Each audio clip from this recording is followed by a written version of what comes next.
ቀጥላለን። ሌላው ጥንቱንም ኃጢአት ከሴት ተገኘች፣ ስለ እርሷም ሁላችንም እንሞታለናል። ኃጢአት የመጣው በማን በኩል ነው ይላሉ ክርስቲያኖች? በአዳም በኩል። ሞት በማን በኩል መጣ? በአዳም በኩል። እሺ፣ እዚህ ጋር ደግሞ ሲራክ ምን እያለ ነው? የለም በሴቲቱ በኩል ነው የመጣው። አዳም ምን አጠፋ ይላል ጳውሎስን ጭምር። ይተታለል አዳም አይደለም። ስለዚህ አዳም ምንም አላጠፋም፣ ባልበላ እንጀቱ አትናገሩብን አዳምን እያሉ ነው ጳውሎስ እና ሲራክ። እና ማን ነው ጥፋተኛው? ሴቲቱ።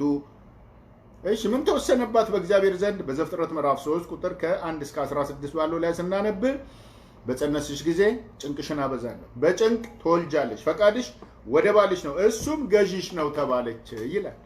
የሚገርም አባባል፣ የሚደንቅ አባባል ነው።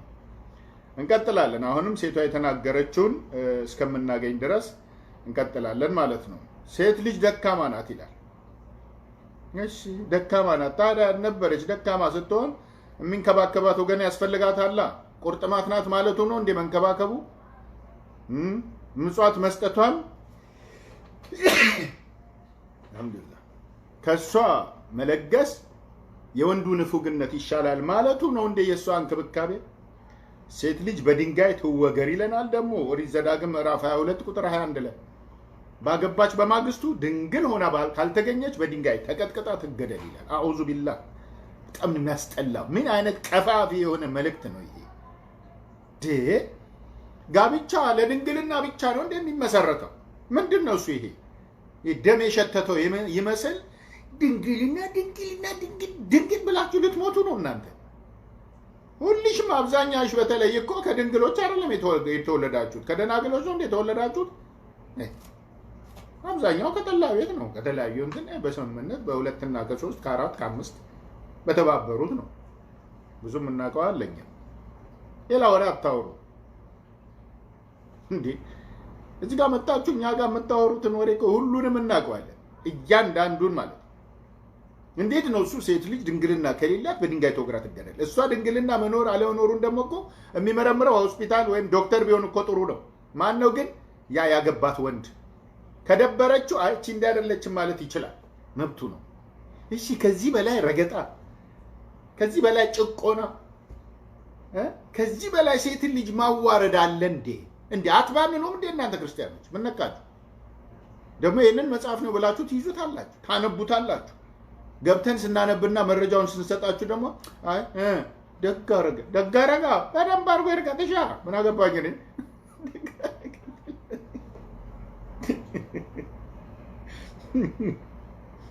ደግሞ እስልምና ላይ መጡና ከአንድ በላይ ሴት ማግባት እኮ ዝሙት ነው፣ ከነሱ የተወለዱትም እኮ ዲቃላዎች ነው የሚባሉት ይሉናል። ነው እሺ፣ መጽሐፈ ሲራክ ምዕራፍ 42 ቁጥር 14 ቅድምም ጠቅሼዋለሁ።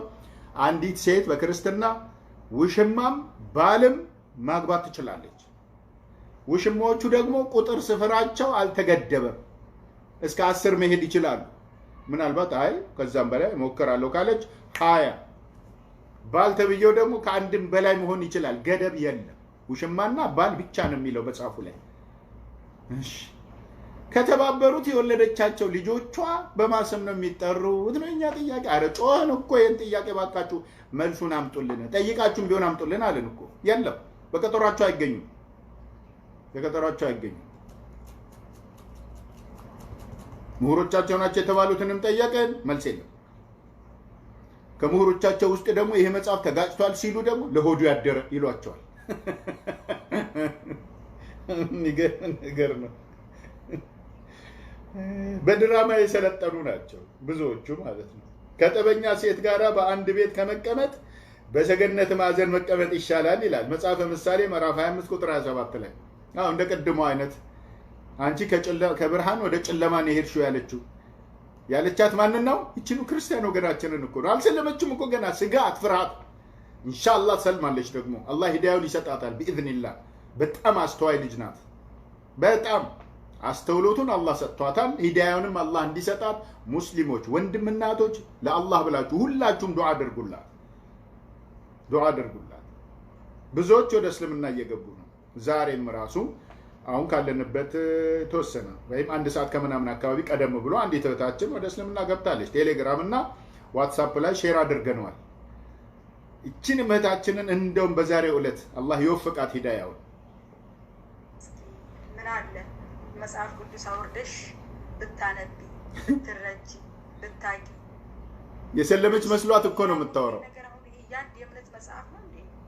ተረት ተረት የመሐመድ ተረት በሰባተኛው ክፍለ ዘመን የመጣ ቁርአን ምንም ማስረጃ የሌለው ከመሐመድና እኮ ከዚህ ቁርአን ምንም አንድ ማስረጃ የለው። ነብያት አሉ ይላሉ አንድ ነብይ በጣም ተናዳ ነው የምታወራው እንዴ? ይሄን ያህል ተናዳለች ማለት ነው። ያ ሰላም እስቲ ይሄ ነገር አሁን ይሄ ያን የእምነት መጽሐፍ ነው እንዴ? ተረት ተረት የመሐመድ ተረት በሰባተኛው ክፍለ ዘመን የመጣ ቁርአን ምንም ማስረጃ የሌለው ከመሐመድና እኮ ከዚህ ቁርአን ምንም አንድ ማስረጃ የለው። እሺ ባይብልስ በስንተኛው ክፍለ ዘመን ነው የመጣው? የቁርአኑን በነካው እጅሽ የባይብሉንም ብትነግሪኝ ጥሩ ነው። ግን የባይብሉን አታውቂውም። ለምን? እንዳንቺ አይነት ሴቶችና ህፃናት በማይደርሱበት ቦታ ስለሚቀመጥ አንድ።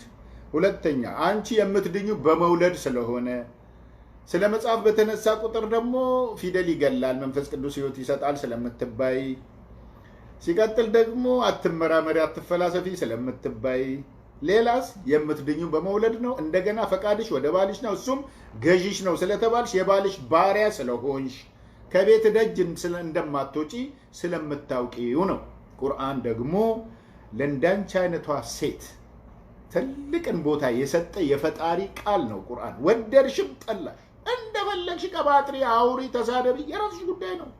ቁርአኑ ከቦታው ንቅንቅ አይልም።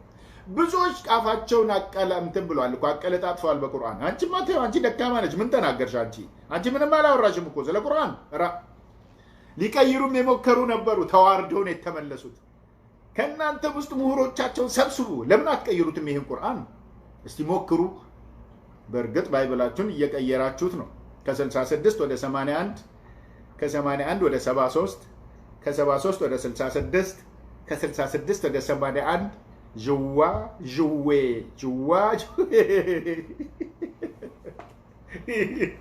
ይህን የቃቃ መጫወቻ ሄደን መጽሐፍ ይዘሽ በአማርኛ ፊደሎች የተገጣጠመ እነማን እንደጻፉት ባልታወቀ ኢየሱስ ያስተማረው ይሄንን ነው ወይስ አይደለም ባልተለየ እዚህ ላይ ቁጭ ብለሽ አህያ ላይ እንኳን የተቀመጠ ሰው እኮ ትንሽ ይንቀሳቀሳል እኮ። አህያው ህያው ከሆነ ይንቀሳቀሳል ካልሞተ በስተቀር።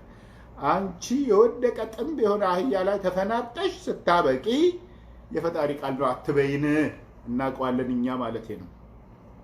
ነብያት አሉ ይላሉ አንድ ነብይ ነው።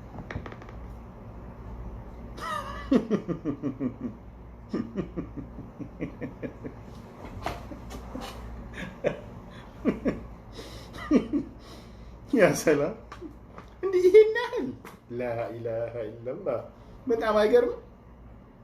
እኔ በጣም ነው የሚገርመኝ ወላሂ። ሰው ከሐቅ ጋር እንዲሟገታል። ለሐቅ መሞገት ለሐቅ ሐሰትን መሞገት ሲገባው ሐሰት እንደሆነ መቼም ቢሆን ሐሰት ነው፣ ሐሰት ነው። አላህ እኮ በደንብ ነግሮናል።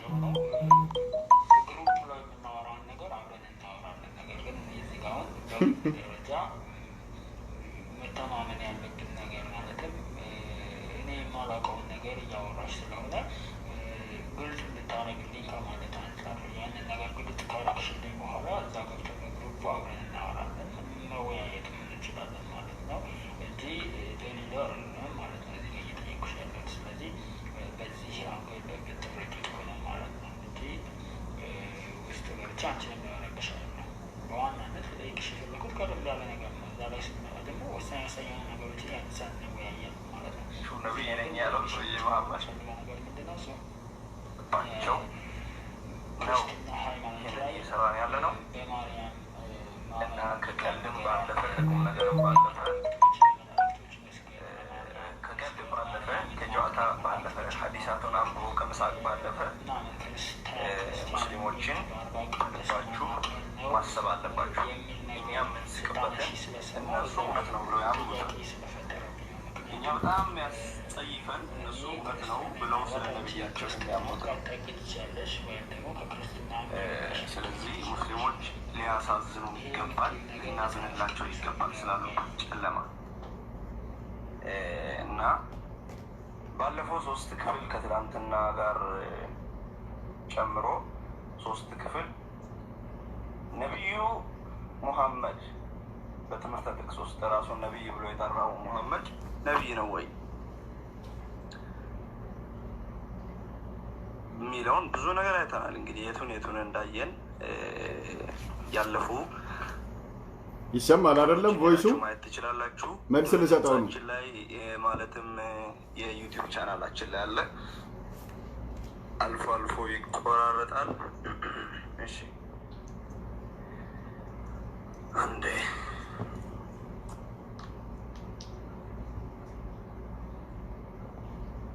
አሁንስ ምናልባት አሁን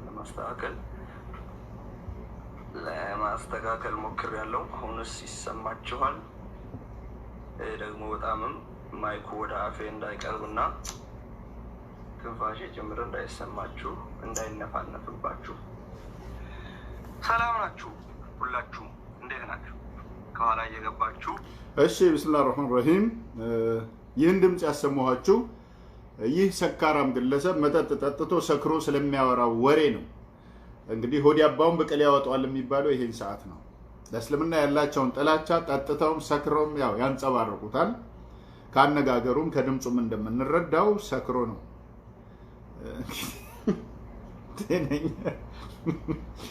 ጤነኛ ቢሆን ኖሮ መልስ እንሰጠው ነበረ። ግን ምናልባት እንግዲህ ከዕለታት አንድ ቀን ትንሽ መለስ ሊልለት ስለሚችል ይሰማዋል። ይሄንኑ የላይቭን ፕሮግራማችንን በፌስቡክ ይሰማዋል። በቴሌግራምም ሪከርድ እያደረግነው ነው። ወደ ዋትሳፕም ሼር እናደርገዋለን። ሪከርድ እያደረግን ነው።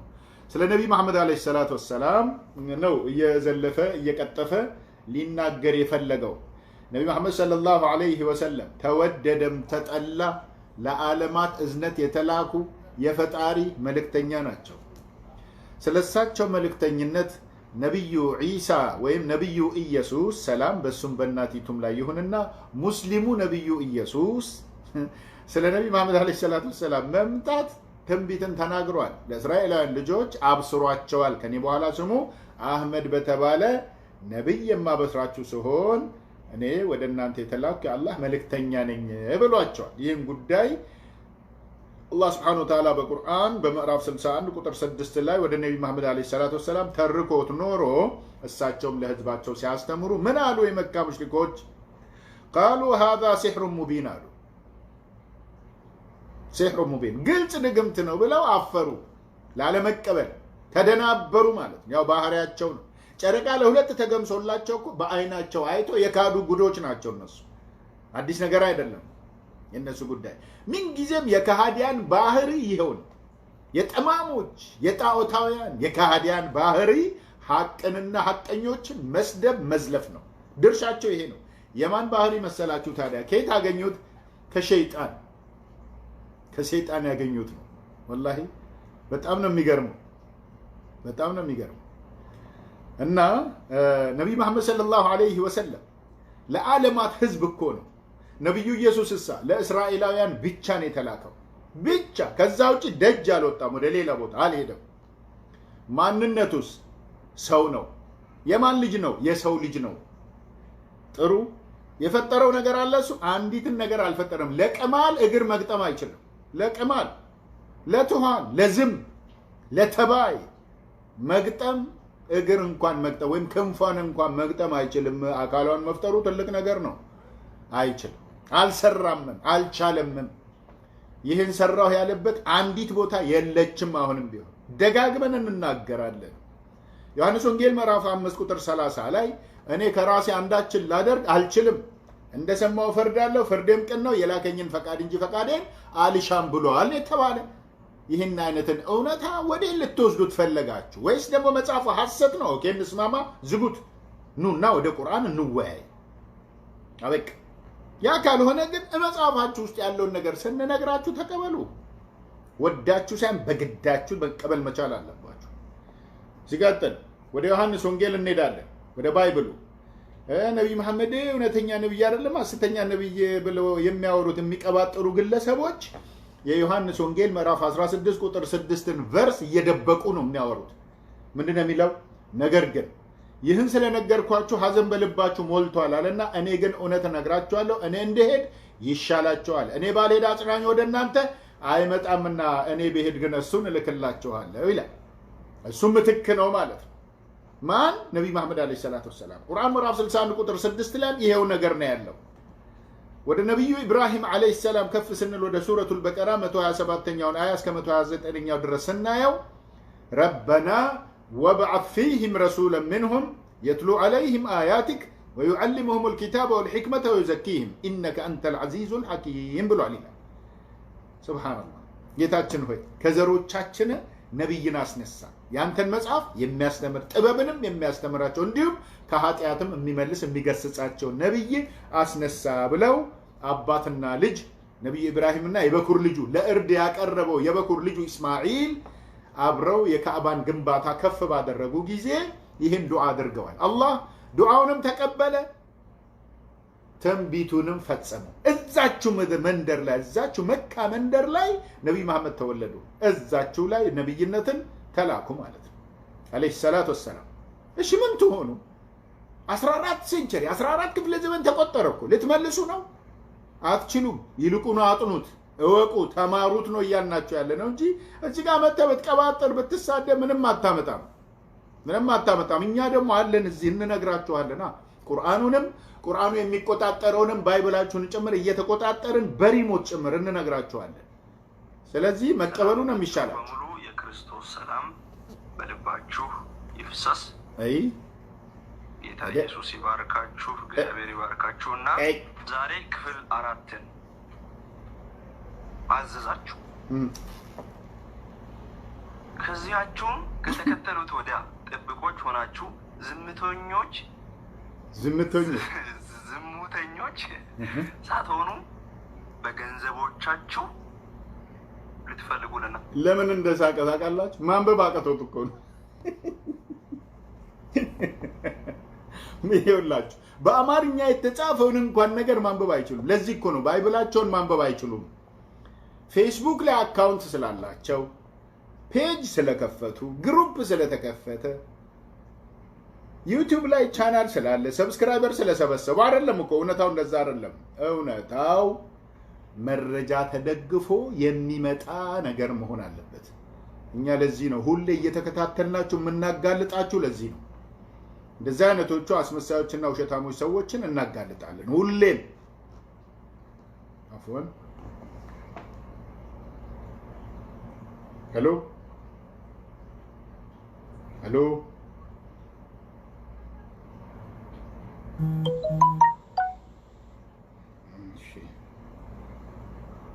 ሶሪ ሄሎ ሪከርድ እዚህ ላይ አድርጉልኝ። ሄሎ ሄሎ የቀድሙ ቁጥር ነው ከሆነ አሳውቁኝ። ሻሃዳ ለመቀበል ነው ወላ ከሆነ አሳውቁን ኢንሻአላህ። እሺ በዚሁ አጋጣሚ የቀደም አንዲት እህታችን ወደ እስልምና የገባቻለች። የሷንም ድምጿን ኢንሻአላህ አሰማችኋለሁ። የአሁኑ አይነቶቹ ሰዎች ወደ እስላም የሚመጡ እህትና ወንድሞችን ለመቀልበስ ነው ጥረታቸው እንጂ የእስላምን እውነተኝነት የነቢይ መሐመድን ዓለይሂ ሰላቱ ወሰላም እውነተኛ መልእክተኝነት ጠንቅቀው ያውቃሉ። እኛ ሙስሊሞች አንድ ፈጣሪ አምላክን እንደምናመልክ፣ ለሱ ብቻ እንደምንገዛ፣ ለሱ ብቻ እንደምንሰግድ ጠንቅቀው ያውቃሉ። ጥላቻው ነው እንደሚያረጋቸው፣ ቅናቱ ብግነቱ ነው እንደሚያረጋቸው እንጂ በደንብ አድርገው ጠንቅቀው ያውቃሉ። እሺ ሰላም ሰላም እህታችን ይሰማሻል ወይ? ሰላም ነሽ? ሄሎ ሄሎ ይሰማሻል ወይ? ይሰማል? ሄሎ ሄሎ ሄሎ ሰላም አለይኩም። አለይኩም ሰላም። አካሚ ነገ አልሐምዱሊላህ አልሐምዱሊላህ። አማርኛ ነው የምችለው። አንተ አማርኛ ፈተደሱ እንደንደዋኒ አላ አላ ፈተደሱ አንተ اما تكون الدنجر طيب يا اخي شوف اثنيها انا بكلمها البنت قربها. هي معك صح؟ موجود صوته موجود. انت معها؟ لا بالجوال يا شيخ. طيب بالجوال. طيب يلا اعطنيها عشان بكلمها ان شاء الله. شو اسمها؟ ايش اسمها؟ አማርኛ ትችላለች። طيب እሺ እህታችን ማን ነው ስምሽ? አሳውቅኝና በቃ አናግሪኝ። እሺ ደህና ነሽ? ሰላም ነው? በጣም ጥሩ። የኔ ድምፅ በደንብ የሚሰማሽ ከሆነ አሁን ለመስለም ፈቃደኛ ነሽ አይደል? በጣም ጥሩ ነው። እስቲ ለመስለም ያነሳሳሽ ነገር ምንድን ነው? ለምን ለመስለም ፈለግሽ? እስቲ ንገሪኝ አንድ ምክንያት። ደስ ይላል።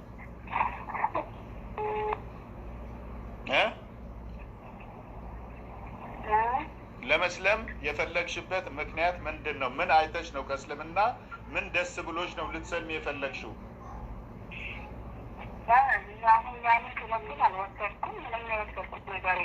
እሺ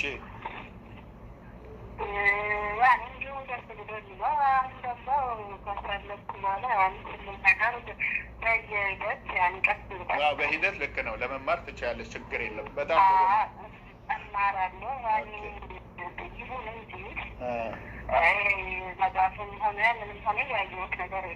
ኦኬ።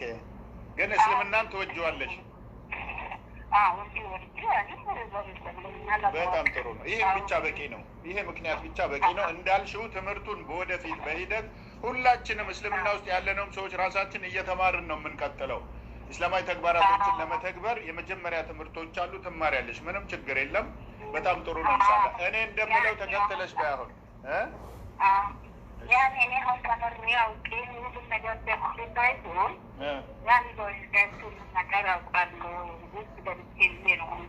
በጣም ጥሩ። እውቀቱ ይከተላል፣ ችግር የለም። ወደፊትም የበለጠ ልታውቂ ትችያለሽ። አሁን ግን እምነቱን ነው መቀበል። እምነቱ ፈጣሪ አንድ አምላክ ብቻ ነው የሚለውን ልጅ የለውም፣ ወላጅ የለውም፣ አምሳያ የለውም፣ ሁሉን የፈጠረ እሱ ነው። አይሞትም፣ አልሞተም፣ አይቀበርም፣ አልተቀበረም፣ በሰው አይመሰልም፣ ሴት አልወለደችውም፣ እሱ ተወልዶ አይደለም ወልዶም አይደለም፣ ከማንም የራቀ የጠራ ላይ የሆነ አምላክ ነው፣ ሀያል አምላክ ነው። ወሁወል አልዓሊዩል ዐዚም ይላል ቁርአን ላይ። እሱ የሁሉ የበላይ ነው። እሱን ነው በአምላክነት ልታመልኪው መስክረሽ የምትገቢው ማለት ነው። ከዚህ በኋላ ያለውን እውቀት በጋራ ኢንሻአላህ እንማማራለን። ምንም ችግር የለም። እሺ እኔ እንደምለው ተከትለሽ በይ።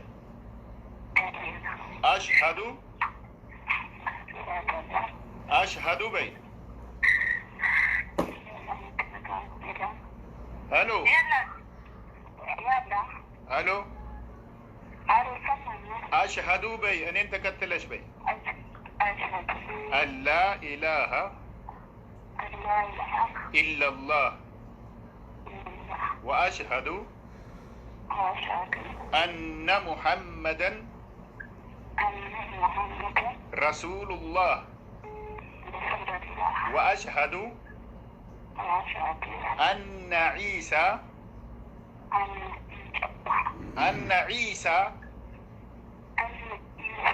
ابن مريم عبد الله ورسوله لا إله إلا الله الحمد لله بأمرنا من دقموالن كأندو الله بكر بي الله بكر بأونت يمين ملك أملاك يلم ነቢዩ ሙሐመድም የአላህ መልእክተኛና አገልጋይ ናቸው። ነቢዩ ዒሳም የመርየም ልጅ የአላህ መልእክተኛና አገልጋይ ነው። ኢስላም ሐቅ ነው ብዬ መሰከርኩ በይ። አላሁ አክበር አላሁ አክበር። አልሐምዱሊላህ ረብል ዓለሚን። አላህ ይጠብቅሽ፣ በእውነት ላይ አላህ ያጽናሽ፣ ለሁል ጊዜ እስከ ህይወትሽ ፍጻሜ ድረስ በኢስላም ላይ ተባቱን አላህ ይስጥሽ፣ ሁኔታሽን፣ ኑሮሽን። አላሁማ አሚን አላሁማ አሚን። ይቺ እህታችን ያው ዛሬ ከአንድ ሰዓት ከምናምን ቀደም ብሎ ወደ እስልምና የገባች እህታችን ናት። በትላንትናው ዕለት እንደዚሁ ወደ እስልምና የገባች እህታችን አለች። ከትላንት ወዲያም እንደዚሁ ሌላኛው እህታችን ወደ ዲነል ኢስላም ገብታለች። ዛሬም የምንጠብቃት አለች። እንግዲህ አላህ ሂዳያ ከሰጣትና ፈቃደኛ ከሆነች እህታችንን እንጠብቃለን ማለት ነው። በውስጥ መስመር ቅድም እያወራን ነበረ። እንጠብቃታለን ኢንሻአላህ። ሌላኛዋ ክርስቲያን ደግሞ የምታወራው ነገር አላት። እስቲ ከዛ በስተፊት አንዱ ቄስ ምን ብለዋል? ወደ ቤተ ክርስቲያን የምንመጣው ለመቀደስ ነው፣ ቅዱሳን ለመሆን ነው፣ እሺ ንጹሖች ለመሆን ነው፣ ይቅር ባዮች ለመሆን ነው፣ በምድር ላይ ትንንሾች እግዚአብሔሮች ለመሆን ነው ወደ ቤተ ክርስቲያን የምንመጣው። እሺ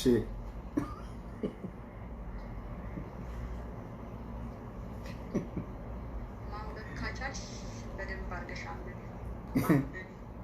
ማንበብ ሙሉ ሰው ያደርጋልና ሰዎች እንዳይሰልሙ ጥረት ለማድረግ ባለማወቅሽ ነው ወደ መሐመድ ይሄሽ ወደ እስልምና ማለት ነው መሐመዳዊ የሆንሽው ባለማወቅሽ ነው።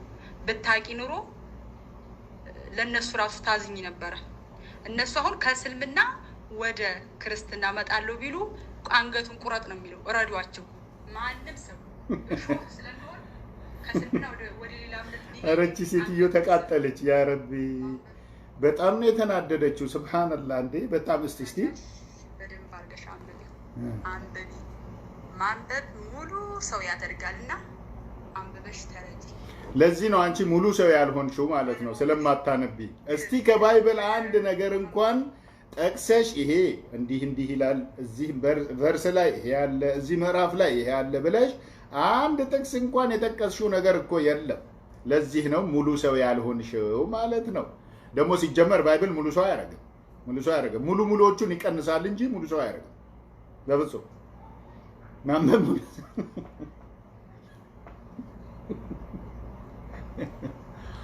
ማንበብ ሙሉ ሰው ያደርጋል።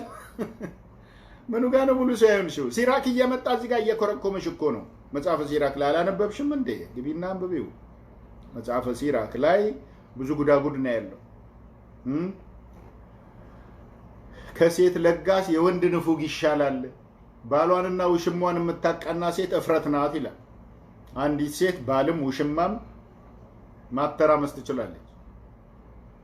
ሴት የፈለገውን ያህል ልገሳ ብትሰጥ ለሀገርም ይሁን ለሚስኪኖች ይሁን ለተጎዱ ይሁን ምንም ፋይዳ የለው። ያልሰጠው ንፉጉ እንደውም ለምን ትሰጣላችሁ ብሎ የሚነፍገው ንፉግ ይበልጣታል ተብሏል።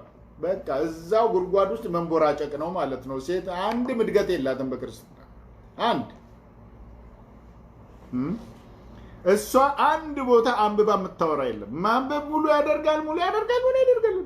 ጎርለው ወደቁ። እኛ እያነበብን የምንነግራቸውን እንኳን አይቀበሉም። ከራሳቸው መጽሐፍ ማለት ነው። ችግራቸው በጣም የጎላ ነው። ወደ እስልምና ማለት ነው መሐመዳዊ የሆንሽው ባለማወቅሽ ነው። ብታቂ ኑሮ በዛ አጋጣሚ እቺ ወገናችን እኮ አልሰለመችም እኮ። አሁን እቺ የምትናገራት አልሰለመችም። እዛው ክርስትና ላይ ሆና አጣብቂኝ ጥያቄ ስለጠየቀቻቸው ደማቸው ፈልቶ ነው። በውስጥ መስመር እየገቡ አዛ አደረጓት። አላስቀምጥ እንድትማር ከለከሏት። በቃ አላስቀምጥ አሏት። ሴቱ ወንዱ እየገባ ምን ነካሽ? አንድ ጥያቄ ነው የጠየቀቻቸው። ጥያቄው ምንድነው? ለምንድነው ሙስሊሞች ጋር ስትጠየቁ መልስ የማትመልሱት? ለነሱስ ለጠየቋችሁ ጥያቄ አንጻራዊ ምላሽ ለምን አትሰጡም? ለምንድነው የምትሸሹት? ለምን ስትላቸው አበዱ። ለምን መልስ አይሰጧትም? ከማበድ ይልቅ መልስ መስጠት ነው። አስቀድሞ አብደው ከሆነ ይንገሩን፣ ከግሩፑ እናሰናብታቸዋለን። እዛ ግሩፕ ላይ ከሚንፈራፈሩብን እናሰናብታቸዋለን ማለት ነው። እና እዚህ ጋር ችግራቸው በጣም ጎላ ያለ ይፋ የወጣ ይህን ጊዜ ምን አደረገች እህታችን? ፕሮፋይሏንና ስሟን ቀየረችው። በምን ቀየረች? በእስልምና አልሐምዱሊላህ በሚል ፕሮፋይል ፒክቸሯን ደግሞ ኒቃብ የለበሰች ሴት አደረገች። ከዛ ሲያይ ለካ መጀመሪያ ሙስሊም ነሽ አውቀሽ ነው እንደ ጠየቅሽን አሉ። ወንዱም ይገባል፣ ይጠይቃታል። የማይናገሩት ነገር የለም። እሷ ታግሳቸው ዝም ብላለች። አላህ ኢስላምን እንዲሰጣት ዱዓ አድርጉላት ወንድሞች እህቶች፣ ዱዓ አድርጉላት። ይቺ አሁን ይህንን አውቃ ነው በውስጥ መስመሯ እየገባች የምታወራው፣ እሷን የምትነዘንዛት ማለት ነው። አንዴ ነከሌ ማለት ዝም ብለው ነው የሚናገሩት ምናምን ትላለች። ሌላ ጊዜ ደግሞ መሐመዳውያን ጋር፣ ሌላ ጊዜ ደግሞ የአላህ ባሮች ትላለች። እሷ የጳውሎስ ባሪያ ሆና ቁጭ ብላ እዛ የባሏ ባሪያ ሆና ቁጭ ብላ የፈጣሪ ባሮችን ትዘልፋለች። ጉዳቸው ይፋ ወጣ። አሁን ተሸነፉ፣ ወደቁ። ሽንፈታቸውን ግን መቀበል አልፈለጉም። እኛ የበለጠ እናሳያቸዋለን የቱ ጋር እንደተሸነፉ ማለት ነው። ያ አይቀርም። ለነሱ ራሱ ታዝኝ ነበረ። እነሱ አሁን ከእስልምና ወደ ክርስትና መጣለው ቢሉ አንገቱን ቁረጥ ነው የሚለው። ወራጅዋል ውሸት ውሸት እንዴ! ማንም ህፃን የለም። ኧረ እንደዚህማ አታስፈራሩ። አያጅቦ በላ እንደምትሉት አይደለም። ማንም የፈለገውን ሃይማኖት የመያዝ መብት አለው። ከፈጣሪው ጋር ይገናኝበታል። ፈጣሪው ይጠይቀዋል። እኛ ምን አገባን? ፈመን ሻአ ፈልዩእምን ወመን ሻአ ፈልየክፉር። የፈለገ ይመን ያልፈለገ ይካድ፣ የራሱ ጉዳይ። ከዛ ብትወጪ ይገሉሻል፣ ትሞቻለሽ፣ ታያለሽ። ሌላም ብላችኋል እኮ እናንተ። ክርስቲያን የሆነን ሰው በሙሉ ግደሉና መንግስተ ሰማይ ጀነት ትገባላችሁ ይላል ቁርአናችሁ ብላችሁ ቀባጥራችኋል። እንዲህ አይነት ጥቅስ ግን የለም ቁርአን ውስጥ። አጋለጥናችሁ፣ አፈራችሁ፣ ግን አታፍሩም እናንተ። እፍረትን ስትከናነቡም እንኳን በድርቅና ታወራላችሁ። በቃ ተተበላችሁ ማለት ነው። እኛ ደግሞ አይን አንፈራም። እንዲህ የሚያፈጡ አይኖችን እስኪያቀረቅሩ ድረስ ሐቁን እናሳያቸዋለን። ማየት ፈቃደኛ ከሆናችሁ ማለት ነው። ስለዚህ ወደ እስልምና የሚገባን ሰው እሺ፣ ወደ እስልምና የሚገባን ሰው ጀነት አለልህ ነው የሚለው አይደል? እስልምና ለምን ያንን አትናገሩም? ከእስልምና ግን ከወጣሽ ይገሉሻል። ስለዚህ አትወጣማ። ባንቺ ጭንቅላት አትወጣም። በግድ ነው የምትቀመጠው። ቀድማ ለምን መርጣ ገባች? ቀድማ መርጣ እኮ እየገባች እኮ ነው። ልትወጣ እኮ አይደለም የምትገባው። ሊወጡ እኮ አይደለም የሚገቡት። ሐቅ የናፈቃቸው ስለነበሩ፣ ሐሰትን በሐቅ ስለመቱት፣ ሐሰተኞችን ርቀው ወደ እውነተኞች ስለተጠጉ ነው። እውነትን ስላገኙ ረክተው ነው። በእውነት እንዲህ ሙዘብዘቦች አይደሉም። አንቺም ይሄን አስበሽ ከሆነ ላ በእነዚህ አይነት መልኩ ያስተናግድሽም እስልምና። ገብተሽ ዘልቀሽ ትገቢያለሽ፣ ትጸኛለሽ፣ ትቀጥያለሽ። ራሱ ያስተናግድሻል እስልምና። አንቺን እንደ ከብት የሚቆጣጠርሽ ማንም ሰው የለም። ራስሽን በራስሽ ነው የምትመሪው። እስልምና ራሱን የሚያስተዳድርሽ። ፈልገሽ የምታጭበት ነገር የለም እስልምና ላይ። ምን ፍለጋ ይወጣል? ምን ፍለጋ? ሰው ከብርሃን ወደ ጨለማ ይመለሳል? አይመለስም። መጀመሪያውኑ ብርሃኑን መርጦ ስለገባ አላሁ ወልዩ ለዚነ አመኑ ዩኽሪጁሁም ሚነ ዙሉማት ኢለ ኑር ነው የሚለው እኮ አላህ። ዩኽሪጁሁም ሚነ ዙሉማት ኢለ ኑር። አላህ የምእመናን ዋቢ ነው፣ የምእመናን ረዳት ነው። ይረዳቸዋል አማኞችን። ዩኽሪጁሁም ሚነ ዙሉማት ኢለ ኑር፣ ከተለያዩ የጨለማ ጉድጓዶች ወደ አንዱ ብርሃን ያወጣቸዋል ይላል።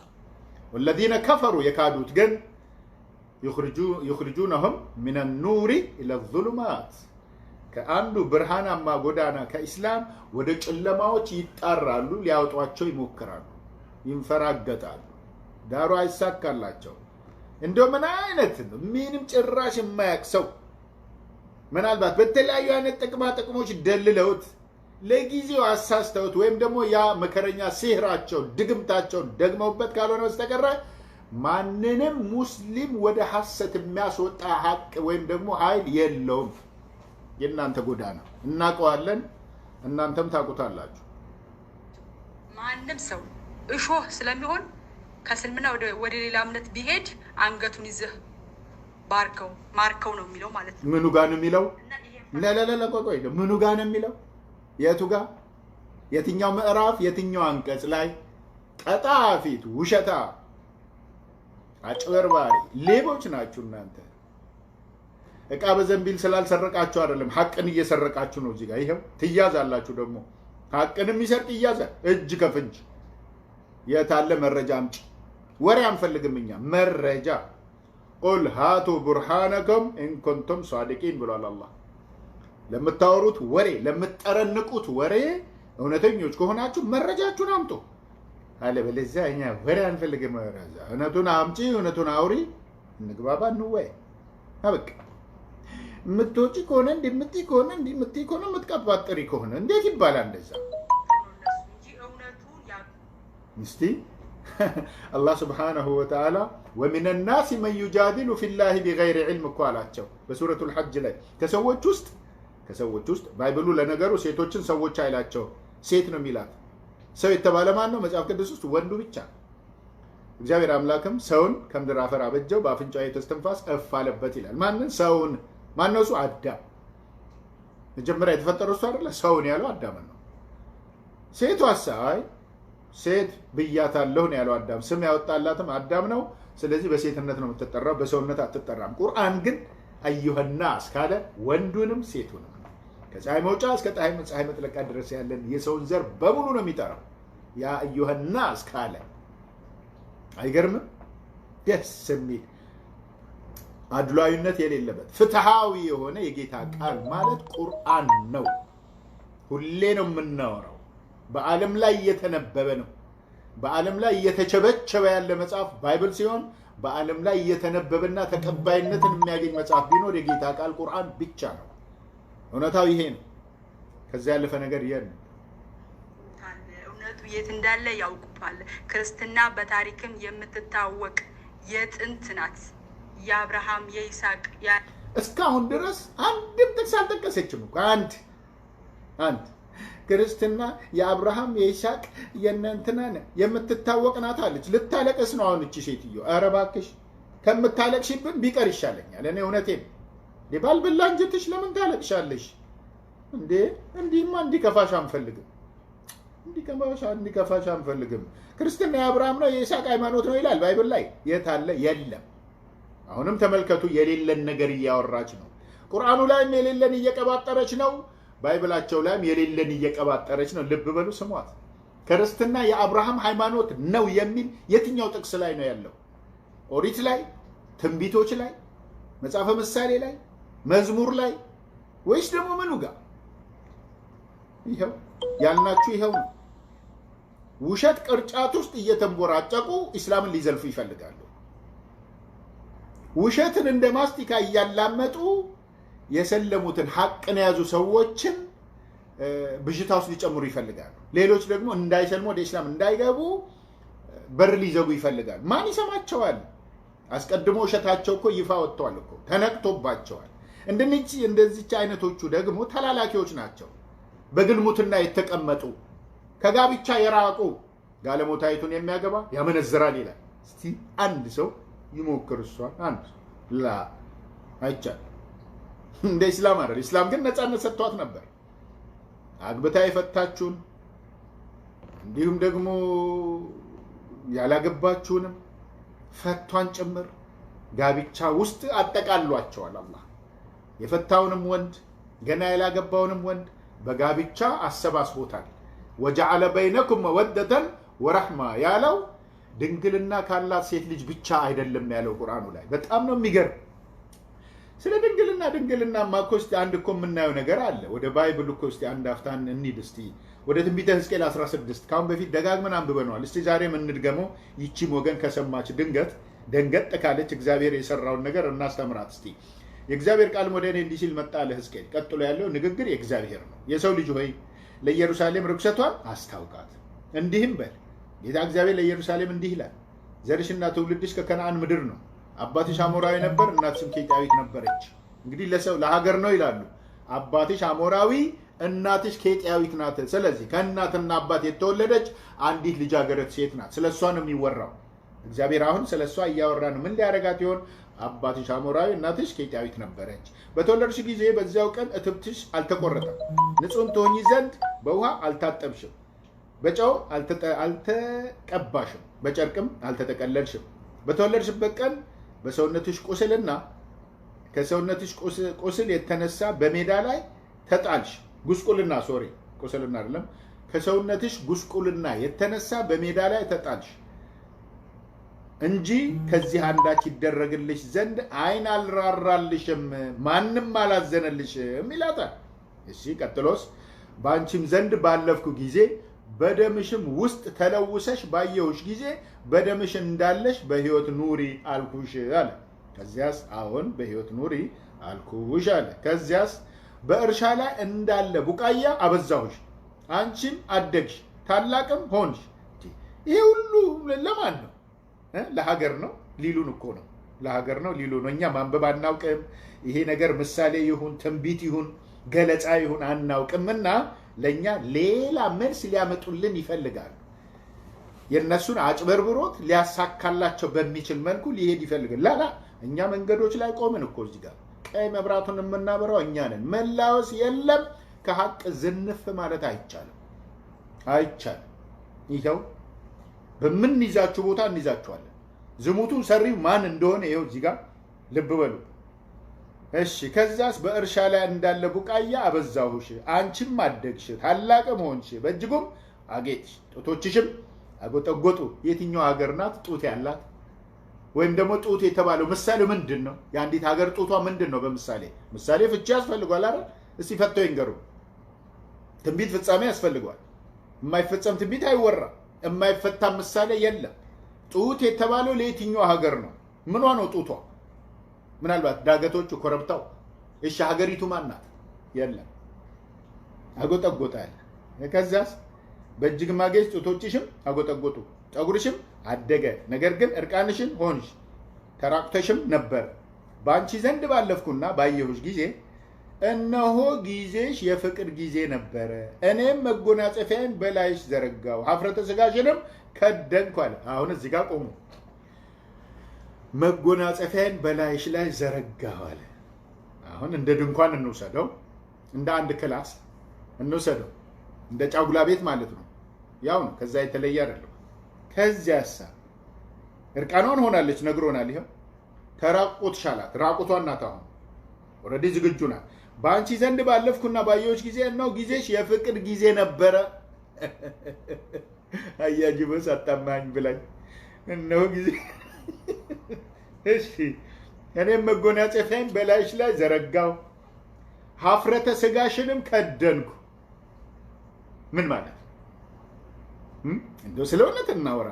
ምን ማለት ነው? ሀፍረተ ስጋዋን መክደን፣ በላዩ ላይ መጎናጸፊያውን ጥሏል። ኦልሬዲ ኦኬ፣ ተሸፍናለች። አሁን ተሸፋፍነዋል። ሁለቱም የሆነ ክላስ ላይ ገብተዋል። ሀፍረተ ስጋዋን መክደን ማለት ምን ማለት ነው? ክዳኑ ምንድን ነው? ከዳኙስ ማን ነው? የሚከደነው ምንድን ነው? እዚህ ድረስ ነው የምንጠይቀው። መልስ አምጡ። መልስ። ወሬ አንፈልግም፣ መልስ እንፈልጋለን። ይህን ስራ እየሰራ ያለው ማን ነው? እግዚአብሔር ነው ተብሎ እኮ ነው የተጻፈው። ልብ በሉ። እያነበብኩ ያለሁት ባይብል ነው። ትንቢተ ሕዝቅኤል ምዕራፍ 16 ከቁጥር 1 ጀምሮ እያነበብኩ ነው የመጣሁት።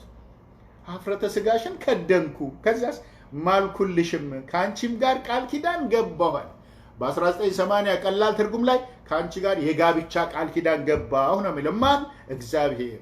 ይኸው ኮረዳዋን፣ ልጃገረዷን፣ ድንግልናዋን ገስሶ ከዛ ቀጥሎ ያለውን እናነብላቸዋለን። ችግር የለም። ማልኩልሽ፣ ከአንቺ ጋር ቃል ኪዳን ገባሁ ይላል ጌታ እግዚአብሔር ይላል። እሺ፣ ኧረ እንደው እንዲህ መባልማ አልነበረበትም። ያሳፍራል። ሌላ ሰው ተናገረው ቢባል እንኳን ይሻል ነበር።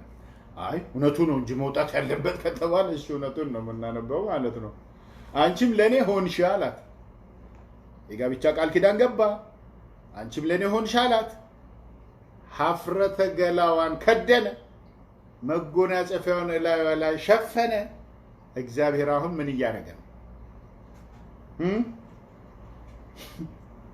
ሱብሃነላህ። ኧረ በውሃም አጠብኩሽ አለ፣ ከደምሽም አጠራሁሽ አለ። ደሙ ከየት መጣ?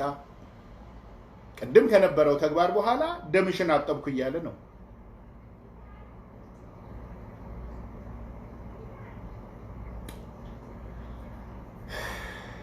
በዘይትም ቀባሁሽ አለ። ምን ዋጋ አለው በዘይት ትቀባ? ወርቀ ዘቦም አለበስኩሽ፣ በአቆስጣ ቁርበትም ጫማ አደረግኩልሽ፣ በጥሩ በፍታ አስታጠቅኩሽ፣ በሐርም ከደንኩሽ። አንድ ጊዜ ጅማ መንቲና አካባቢ ውይይት ስናደርግ ጴንጤዎች ነበሩ፣ ኦርቶዶክሶችም አሉ፣ ጴንጤዎችም አሉ፣ ሙስሊም ወንድምናቶችም አሉ። አንድ ቤት ውስጥ በክላስ በተለያየና በበረንዳና በቤት ውስጥ መሀል ነበረ ውይይቱ የሚደረገው። ይህንን ሳነብ አንዷ ልጅ ወይኔ ታድላ አለች። ሳታስበው ነው የወርቁን የጌጣጌጡን ዝርዝር ሳነበው፣ እንዴ ታድላ ይሁሉ ለሷ ሌላኛዋ ደግሞ ተናደደችና ተነስታ እንትፍ ብላ ወጣች። ተናዳ ማለት ነው። ምራቁ ምንም አያመጣም እኮ የአባይ ወንዝ ሳለ አይደለ እንደ ገፍትሮ የሚጥል ምራቅ ማንን ይገፈትራል? ምንም አልሆንም። አንደኛዋ ተናዳ ተነሳች። ኦርቶዶክሷ ምን ነካሽ አለቻት። ካቃተሽ ዝም ብለሽ መማር ነው፣ ካልፈለግሽ መሄድ ነው። እንዴት ምራቅ ሰው ላይ ትተፊያለሽ አለቻት። እኔ ከአሁኑ ሰዓት ጀምሮ እስልምናን ተቀብያለሁ። አስይዙኛለች እስልምናን። ወላሂ ጅማ የነበሩ ወንድሞች እህቶች ታዛቢዎች ናቸው። እና ይህን ዝርዝር ስትሰማ ታድላ አለች። በአንቺ ላይ ካኑ አይደለም በአፍንጫሽ ቀለበት፣ በጆሮሽም ጉትቻ፣ በራስሽም ላይ የክብር አክሊል አደረግኩ፣ በወርቅና በብር አጌጥኩሽ። ልብስሽም ጥሩ በፍታና ሐር ወርቀ ዘቦም ነበረ። አንቺም መልካምን ዱቄትና ማር ዘይትንም በላሽ፣ እጅግ በጣም ውብ ሆንሽ፣ ለመንግስትም ደረስሽ። በአንቺ ላይ ካኖርኳት ከክብሬ የተነሳ ውበትሽ ፍጹም ነበረና ዝናሽ በአሕዛብ መካከል ወጣ ይላል ጌታ እግዚአብሔር ይላል። ኃላፊነቱን የወሰደ ደግሞ እሱ ነው። ያደረገውን ሁሉ እኔ ነኝ እያለ ነው። ድርጊቱን እየሰማን ነው። ማን ነው ዝሙተኛው? ነቢይ መሐመድ ናቸው ወይስ እግዚአብሔር ነው? ነቢይ መሐመድ ዝሙተኛ ነው እያላችሁ የምትቀጣጥፉና አፋችሁን የምታላውሱ ግለሰቦች በእርግጥ ሌሎች ክርስቲያኖችን አትወክሉም። ከእናንተ የጠሩ ብዙ ክርስቲያኖች አሉ፣ እናውቃቸዋለን፣ ከወንዶችም ከሴቶች። እንደናንተ አይነቶቹ እንዲህ አይነቶቹ የውሸት ክርስቲያኖች፣ ሐሰተኞች፣ ሐሳውያን፣ ለሆዳችሁ ያደራችሁ ሐቅን ሁሌ ልታድበሰብሱ የምትፈልጉ ይኸው መልሳችሁ ይህን ይመስላል። ዝሙተኛው ማን ነው? ሂዱና አውጡ። ሲቀጥል መጽሐፈ ሲራክ ምዕራፍ 42 ቁጥር 14 እያንዳንዷ በዚህ መጽሐፍ እመራለሁ የምትል ክርስቲያን ሴት በሙሉ ውሽማም ባልም መያዝ ትችላለች። ይኸው ባሏንና ውሽማዋን የምታቃና እፍረት ናት ተባለ። ስለዚህ ውሽማም ባልም በጋራ ማተራመስ ችለዋል ማለት ነው። ክርስቲያን ሴቶች ማለት የተወሰኑት በተለይ ለሲራክ የሚያጨበጭቡ ማን ነው ዝሙተኛው? እስልምና ላይ ያለ ኒካህ ጋብቻ የለም። ያለ ውል፣ ያለ ስምምነት፣ አባት ሰጠው ሳይል፣ ቤተሰቦቿ ዳርን ሰጠንህ ሳይሉ፣ ምህር ሳይሰጣት፣ ምስክሮች ሳይቆሙ፣ የኒካህ ፕሮግራም ሳይካሄድ ጋብቻ የለም። ኒሃኢየን በኢስላም ውስጥ የለም። እያንዳንዱ ትውልድ ህጋዊ ትውልድ ነው። ይብላኝ እዚህ ጋር ከውሽማና ከምናምን ለሚወለደው። አንዳንድ ሰዎች እንደሚሉት ከሆነ በዚህም ምክንያት ነው አሉ ሴተኛ አዳሪነት እየተስፋፋ ይሰደድ አገሯን ለቃ ሌላ ሀገር ትሄዳለች። ለምን? ጋለሞታይቱን ማንም አያገባትም። እሷን የሚያገባ ካለ ይዘሙታል ተብሏላ። ሰዎች ናቸው። በጣም ያሳዝናል። እስክቲ አምላክ ትላለች ደግሞ ውሸታ። እሺ እህታችን ሰላም ሰላም ብያለሁ። እስቲ እዚህ ላይ ያንቺን ምላሽ ነው የምጠብቀው። ወደ እስልምናው ነገ ከነገ ወዲያ አይባልም። አንዲት ሴት ከክርስትና ወደ እስልምና ስትመጣ ኢቭን የወር አበባ እንኳን ብትሆን እርኩስ ናት አይባልም። በእስልምና እርኩስ ናት አይባልም። የወር አበባ ብትሆን ወልዳ ቢሆን ራሱ በወለደችበት ቀን ራሱ ደሟ እስኪጠራ አትባልም። ወደ እስልምና መግባት የምስክርነት ቃል ሰጥታ ትችላለች። ምንም የሚከለክላት ነገር የለም። ምናልባት እንደዚህ አይነት ሁኔታዎችን እንደው በአጋጣሚ እንዲህ አይነት ሁኔታ ቢከሰት የሚከለክል ነገር የለም። ይቻላል። አንዲትን ሴት አንድ ወንድ ሚስቱን ሊፈታ ቢፈልግ ሀይድ ላይ ሆና ጠላቅ መስጠት የለበትም የሚባለው ነው እንጂ ወደ ኢስላም ስትገባ የወር አበባ ብትሆን የሚከለክላት ነገር የለም። ምናልባት እንዲህም አይነት ሁኔታ ካለ ማለቴ ነው። በተረፈ ባይብል ነው የወር አበባ ስትሆን አንዲት ሴት እስከ 7 ቀን ያህል የረከሰች ናት የሚለው ባይብሉ ነው። ቁርአን ሴትን አያረክስ በምንም መልኩ። ፈጣሪ አምላካችን አላህ በሰውነት አንጾ አጥርቶ ፈጥሮናል። ሰው ራሱን ነው የሚያረክስ እንጂ ፈጣሪ ሰውን አላረከሰውም። የረከሱት ግን እነማን ናቸው? ሙሽሪኮች። ኢነመል ሙሽሪኩነ ነጀሱን ያላቸው አላህ ጣዖታውያን ናቸው። በገዛ ራሳቸውን ስላረከሱ እርኩሳን ናቸው ተብሏል። ተውበት አድርገው ወደ ሀቅ እስኪመለሱ ድረስ ተውበት አድርገው ወደ ሀቅ ሲመለሱ የአላህ ቤት ክፍት ነው። የምህረት ቤቱ ክፍት ነው እስከ የውመል ቂያማ እስኪ ሞቱበት ቀን ድረስ ይሄ ቻንስ አለ ለማንም ቢሆን ማለት ነው። ግልጽና ግልጽ ጉዳይ ነው እና እኛንም ጀነጀነን ነበር። ምን በዛን ጊዜ ስልክ አለመኖር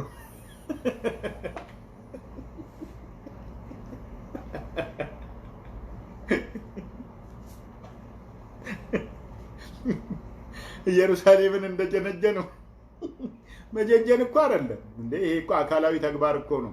ደምሽን አጠብኩ እያለ አፍረተ ገላሽን ከደምኩ እያለ እኮ አካላዊ ተግባር ነው፣ ጅንጀና አይደለም። ከጅንጀና ያለፈ እኮ ያለፈ ነው፣ የቆየ ነው። አላህ المستعان ሱብሃንአላህ። ይናገሩታል ሰዎች እና አንዳንድ ክርስቲያን ወገኖች እስላምን ጠል የሆናችሁ መቼም ውደዱን አንላችሁ አላህ ነግሮናል እኮ በቂ የሆነ ንግግር። ወለን ተርዳ አንከል የሁድ ወለን ነሳራ ሐታ ተተቢዕ ሚለተሁም። ክርስቲያኖችም ይሁኑ አይሁዳውያን መንገዳቸው ላይ እስክትገቡላቸው ድረስ አይወዷችሁም ማለት ግልጽ ነው፣ ግልጽ። እንደውም ለዚህ ማስረጃ አንዲትን ጥቅስ ማንበብ ፈልጋለሁ። ቦታው ላይ ገብቼ ነው ማንበብ የምፈልገው። በቃ ላውቀዋለሁ። ሁለተኛ ዮሐንስ መልእክት ነው፣ ምዕራፉ 1 ናት፣ ቁጥር 9 ላይ ያለው ነው። ቦታው ላይ ግን ሄደን ስናነባው የበለጠ ጥሩ ይሆናል። ሁለተኛ ጴጥሮስ ነው ይሄ። ሁለተኛ ዮሐንስ መልእክት ምዕራፍ 1 ቁጥር 9 ላይ እንደሚለው ለሚመጣ ሁሉ በክርስቶስ ትምህርት ለማይኖር ሰው አምላክ የለውም ይላል። በክርስቶስ ትምህርት ለሚኖር አብና ወልድ አሉት ይላል። ማንም ወደ እናንተ ቢመጣ ይህንንም ትምህርት ባያመጣ፣ ምንን ትምህርት? የሥላሴን ትምህርት ባያመጣ፣ አብ ወልድ መንፈስ ቅዱስ አንድ ናቸው ብሎ መፈክር ካላሰማ፣ ያዙኝ ልቀቁኝ ካላለ ምን ይላል? በቤታችሁ አትቀበሉት፣ ሰላምም አትበሉት፣ ሰላም የሚለው ሰው በክፉ ስራው ይካፈላልና ይላል። አንዳንዶች ደግሞ ይላሉ እንቁጣጣሽ እኮ የጋራችን ነው፣ ስለዚህ አንድ ላይ ለምን አናከብረውም እንዴ? ሰላም ለሁላችን አይደል እንዴ? ፍቅር ይበልጣል ይላል። አትሟዘዙ እንደዚህ በሌላ አካሄድ ነው እንደ እኛ ዝም ብሎ መደመር፣ ዝም ብሎ መጨማለቅ የለም። መደመር ማለት መጨማለቅ ማለት አይደለም። በቤታችሁ አትቀበሉ፣ ሰላም አትበሏቸው የሚለው ይሄው የእግዚአብሔር ቃል የምትሉት አይደል እንዴ? ሰላም አትበሉ። እኛን ይመጡና ምን ይሉናል? እስላምን ግደል ይላል። እዚህ ጋር ይሄው እስልምና ግደሉ አይልም ቢለን ኖሮ ምን እንጠብቃለን ታዲያ እንዴ? እኔ ጀነት የምገባ ከሆነ ይሄን በማድረግ ደም በማፍሰስ ህይወት በማጥፋት ጀነት የምገባ ከሆነ ምን እንጠብቃለሁ ታዲያ? ምን እንጠብቃለን? ግን ለመሞትና ጀነትን መግባት ነው። ኢስላም በዚህ አይነት መልኩ አያስተምርም። ለአንዲት ንጹህ ነፍስ ቫልዩ ይሰጣል። አንዲት ነፍስ ትልቅ ዋጋ ደረጃ እንዳላት ነው የሚያስተምረው። ክርስቲያን ይሁን አይሁዲ ይሁን ሙስሊም ይሁን የሰው ነፍስ በተለይ ለሰው ልጅ ነፍስ ትልቅ ክብር ነው የተሰጠው። ወላ የቅቱሉነ ነፍሰ ለቲ ሐረመ አላሁ ኢላ ቢልሐቅ ነው የሚለው። በትክክል በአግባቡ ካልሆነ ምክንያታዊ ካልሆነ በቀር የማንንም ነፍስ የሚያጠፋ ሐራምን ሰርቷል፣ ወንጀለኛ ነው፣ ከጣዖታዊነት ጋር ይመደባል። ወለዚነ ላ የድዑነ መዐ አላህ ኢላሀን አኸር ወላ የቅቱሉነ ነፍሰ ለቲ ሐረመ አላህ ኢላ ቢልሐቅ ወላ የዝኑን። ዝሙትን፣ ነፍስ ግድያን፣ ጣዖታዊነትን አንድ ቦታ መድቦ አስቀምጧቸዋል። ኃጢአትነታቸው የከፋ ነው፣ የከፋ። ሌላው ቀርቶ ነፍስ በነፍስ እንኳን ሲባል እኮ አንድ ሰው ወንድሙ ስለተገደለበት ሮጦ ሄዶ ገዳዩን መግደል አይችልም። አባትም ልጁ ተገድሎበታልና ገዳዩ ከሌ ነው ቢባል እንኳን ሄዶ መግደል አይችልም። በህጉ ነው ውሳኔ የሚወሰን። የሀገር አስተዳደር፣ የሀገር መሪ፣ ቃዲ፣ ሸሪዓ ፍርድ ቤት ነው ሁክሙን የሚሰጥ ፍርዱን የሚሰጥ እንጂ ዘመድ ተመቶብኛልና ተበያለሽ በዳቦ ብሎ ቢወጣ ሌላም ይከተላል። እነዛስ ቢሆኑ እኛስ ወንዶች አይደለን እንዴ ብሎ ይወጣል። ምን ተኮነ? አሁን እዚህ ጋር ካልተዳኙ በዳኝነት ስር የማይሄዱ ከሆነ በራሳቸው ስሜት የሚሄዱ ከሆነ መተላለቅ፣ መጨራረስ ማለት ነው። ኢስላም ለዚህ ጉዳይ አስቀድሞ ጥግ ያሳዘ ህግ አስቀምጧል። ይሄ ነው ያለውም ሁኔታ። ሰው ሞትን ይፈራል የሚል ግምት አላቸው ጭንቅላታቸው። ተሳስተዋል፣ በጣም ተሳስተዋል። ሞትን የሚፈራ ማንም የለም። ለሞት ይልቁኑ ምን ሰራሁኝ፣ ምን ላይ ነው ያለሁት፣ ምን ይዤ ነው የሚሄድ፣ ፈጣሪ ፊት መቅረብ አለ። የሂሳብ ቀን አለ፣ የፍርድ ዕለት አለ። ብቻዬን ነው የምቀርበው፣ በራሴ በሰራሁት ነው የምፈረደው ብሎ መዘጋጀት እንጂ ሞትን ፈርቶ ማን ወዴት ያመልጣል? ወለው ኩንቱም ፊ ቡሩጅ ሙሸየድ ጠንካራ በሆነ ኮንክሪት በሆነ መኖሪያ ቤት ስር እንኳን ብትኖሩ መለከል ሞት ይመጣል። ዩድሪክሙል መውት ሞት ይመጣል፣ ትሞታላችሁ አለ። ግን ቀድሞ መዘጋጀት ነው። ለሞት ዝግጅትን ማዘጋጀት። ምን አለ አላህ? ፈተዘወዱ ፈኢነ ኸይረ ዛዲ አተቅዋ። ተዘጋጁ፣ ተሰነቁ። እነሆ ስንቅ ማለት ፈጣሪን መፍራት ነው። ላዘዘው ዓላማ መገራት ነው። በታዘዝነው መሄድ ነው። የተባለው ማድረግ ነው። የተከለከለው ላይ መቆም ነው። መልእክተኛውን ቀጥ ብሎ መከተል ነው። እኛ ሌላ አይንም ልብም ምንም አካል የለንም። ከነቢዩ መሐመድ ፈለግ ውጪ የምንከተለው ነገር የለም።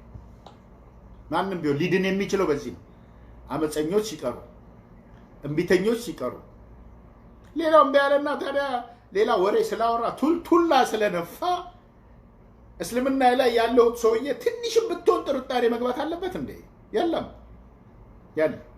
ذلك الكتاب لا ريب فيه هدى للمتقين የረጋ የቆመ ቀጥ ያለ የሆነ መመሪያ ነው ቁርአን። ذلك الكتاب لا ريب فيه هدى للمتقين። ይህ ቁርአን አላህ ዘንድ ለመሆኑ ያለምንም ጥርጥር እውነት ነው አለ። هدى للمتقين እሱን ለሚፈሩ ሰዎች መምሪያ ነው። الذين يؤمنون بالغيب ባልታየው ነገር የሚያምኑ ለሆኑት ويقيمون الصلاة ሰላትን ለጌታ አላህ ብቻ የሚሰግዱ፣ ነብዩን ተከተለው የሚሰግዱ፣ ወቅቱን ጠብቀው የሚሰግዱ፣ አፈጻጸሙን ተግብረው የሚሰግዱ ሰዎች ለሆኑት መምሪያ ነው። ومما رزقناهم ينفقون ከተሰጣቸው ነገር ለሚለግሱ ሰዎች መምሪያ ነው ቁርአን ባላወጣው ፕሮግራም ማንም አይሄድም። ቁርአን ባላመጣው ህግ ማንም ተመርቶ መልካምን ሰራሁ የሚል የለም። አበደን ሁሉ በቁርአን ስር ብቻ ነው የሚሄደው። እያንዳንዱ ማንሽም ብትሆኚ ለቁርአን ማጎብደድ አለብሽ። ማንንም ብትሆኚ አዳም ዘር እስከሆንክ ድረስ ከቁርአን ወዲያ ዋጋ የለህም። ሰዎች የቀጣጠፉትን የለጣጠፉትን የሰበሰቡትን በአማርኛ ፊደላት የገጣጠሙትን መጽሐፍ ሁሉ የፈጣሪ ቃል ነው ብለህ የምትጓዝ በሙሉ ተሳስተሃል። ሐቁ ያለው ቁርአን ውስጥ ብቻና ብቻ ነው። ነገም እንደግመዋለን። ድሮም ሲባል ነበር ذلك الكتاب لا ريب فيه هدى للمتقين። አንዳንዴ ደግሞ ሲጨንቃቸው እንዲህ ስንላቸው እንዴ በቀደምት በነበር በመጽሐፍ ቅዱስ እመኑ ይላቸው የለ እንዴ ቁርአን ታዲያ አይልም። በመጽሐፍ ቅዱስ የሚል ቃልም የለም እንዴ። በታውራ እመኑ አልተባላችሁም? እስቲ ተውራቱን አምጡልን እናንተ ጋር ያለው። በኢንጂል እመኑ አልተባላችሁም? ኢንጂሉ የት አለ? እስቲ አምጡና አሳዩን። እንዴ ወንጌል ማለት ነው ኢንጂል ማለት ነው እንዴ? እሺ ጥሩ። የሉቃስ ወንጌል የተጻፈው ከክርስቶስ እርገት 62 ዓመት በኋላ ነው ይላል ይሄ መጽሐፍ ቅዱስ መዝገበ ቃላት። ይሄ ያው አጠገቤ ያለ ከክርስቶስ እርገት 62 ዓመታት በኋላ ነው የተጻፈው። አማርኛው መጽሐፍ ቅዱስ መዝገበ ቃላት ይላል። አይ የራሳችሁን መጽሐፍ ነው ታሳየናለህ ይላል። የምታሳየነ ይላሉ እኮ ብዙ ጊዜ። ይሄው እስቲ አርማው ይሄው የመጽሐፍ ቅዱስ ማህበር አርማ። ጥሩ እና ከቁርአን ወዲያ መጽሐፍ የለም። ሉቃስ ክርስቶስ ካረገ ከ62 ዓመት በኋላ ነው ወንጌሉን የጻፈው። ማቴዎስም እንደዛው፣ ማርቆስ በ48፣ ዮሐንስ ከ90 ዓመት በኋላ ነው የጻፈው። እነዚህ ሰዎች በተለያዩ ጊዜያቶች ናቸው የጻፉት። የብሉይ ኪዳን መጽሐፍት ተጨምሮ አንድ ላይ ከ1400 እስከ 1800 ዓመታትን ፈጅቷል ይባላል። ባይብል እስኪጻፍ የመጣ ሁሉ ያገኛትን ጨመር አድርጎበት ይሄዳል። በስንት ሰዎች ተጻፈ? ከ40 እስከ 48 የሚሆኑ ሰዎች ጽፈውታል። እነማን ናቸው? አይ እኔ እንጃ። ስም ከና አባት አይ አናቃቸው። ማስረጃችሁ ምንድን ነው? አይ እንደሱ መመራመር ክልክል ነው። እንዴት? ለምን? ትቀሰፋለህ። ማን ያለው? የሚቀሰፉት እነማን ናቸው? የሚቀሰፉት ራሳቸው ክርስቲያኖቹ ናቸው። ፕሮቴስታንት በለው፣ ካቶሊክ በለው፣ ኦርቶዶክስ በለው የተቀሰፈ ነው። ለምን? ያው ከመጽሐፉ አውጥተን እናያለና ዮሐንስ ራእይ ላይ እንሄዳለን። ችግር አለ። ዮሐንስ ራእይ መጨረሻው ምዕራፍ 22 ላይ ወደ ቁጥር ስንት ነው?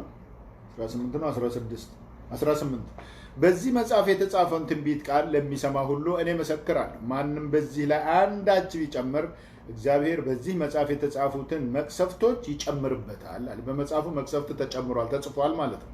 የተጻፈው መቅሰፍት ይጨመርበታል ቢጨምር። ሲቀጥል ማንም በዚህ በትንቢት መጽሐፍ ከተጻፉት ቃሎች አንዳችን ቢያጎድል በዚህ መጽሐፍ ከተጻፉት ከሕይወት ዛፍና ከቅድስቲቱ ከተማ እግዚአብሔር ዕድሉን ያጎርልበታል። የጨመረም የቀነሰም ዋጋ የለው። ጥሩ። ፕሮቴስታንት ከኦርቶዶክስ 15 መጽሐፍ ቀንሷል።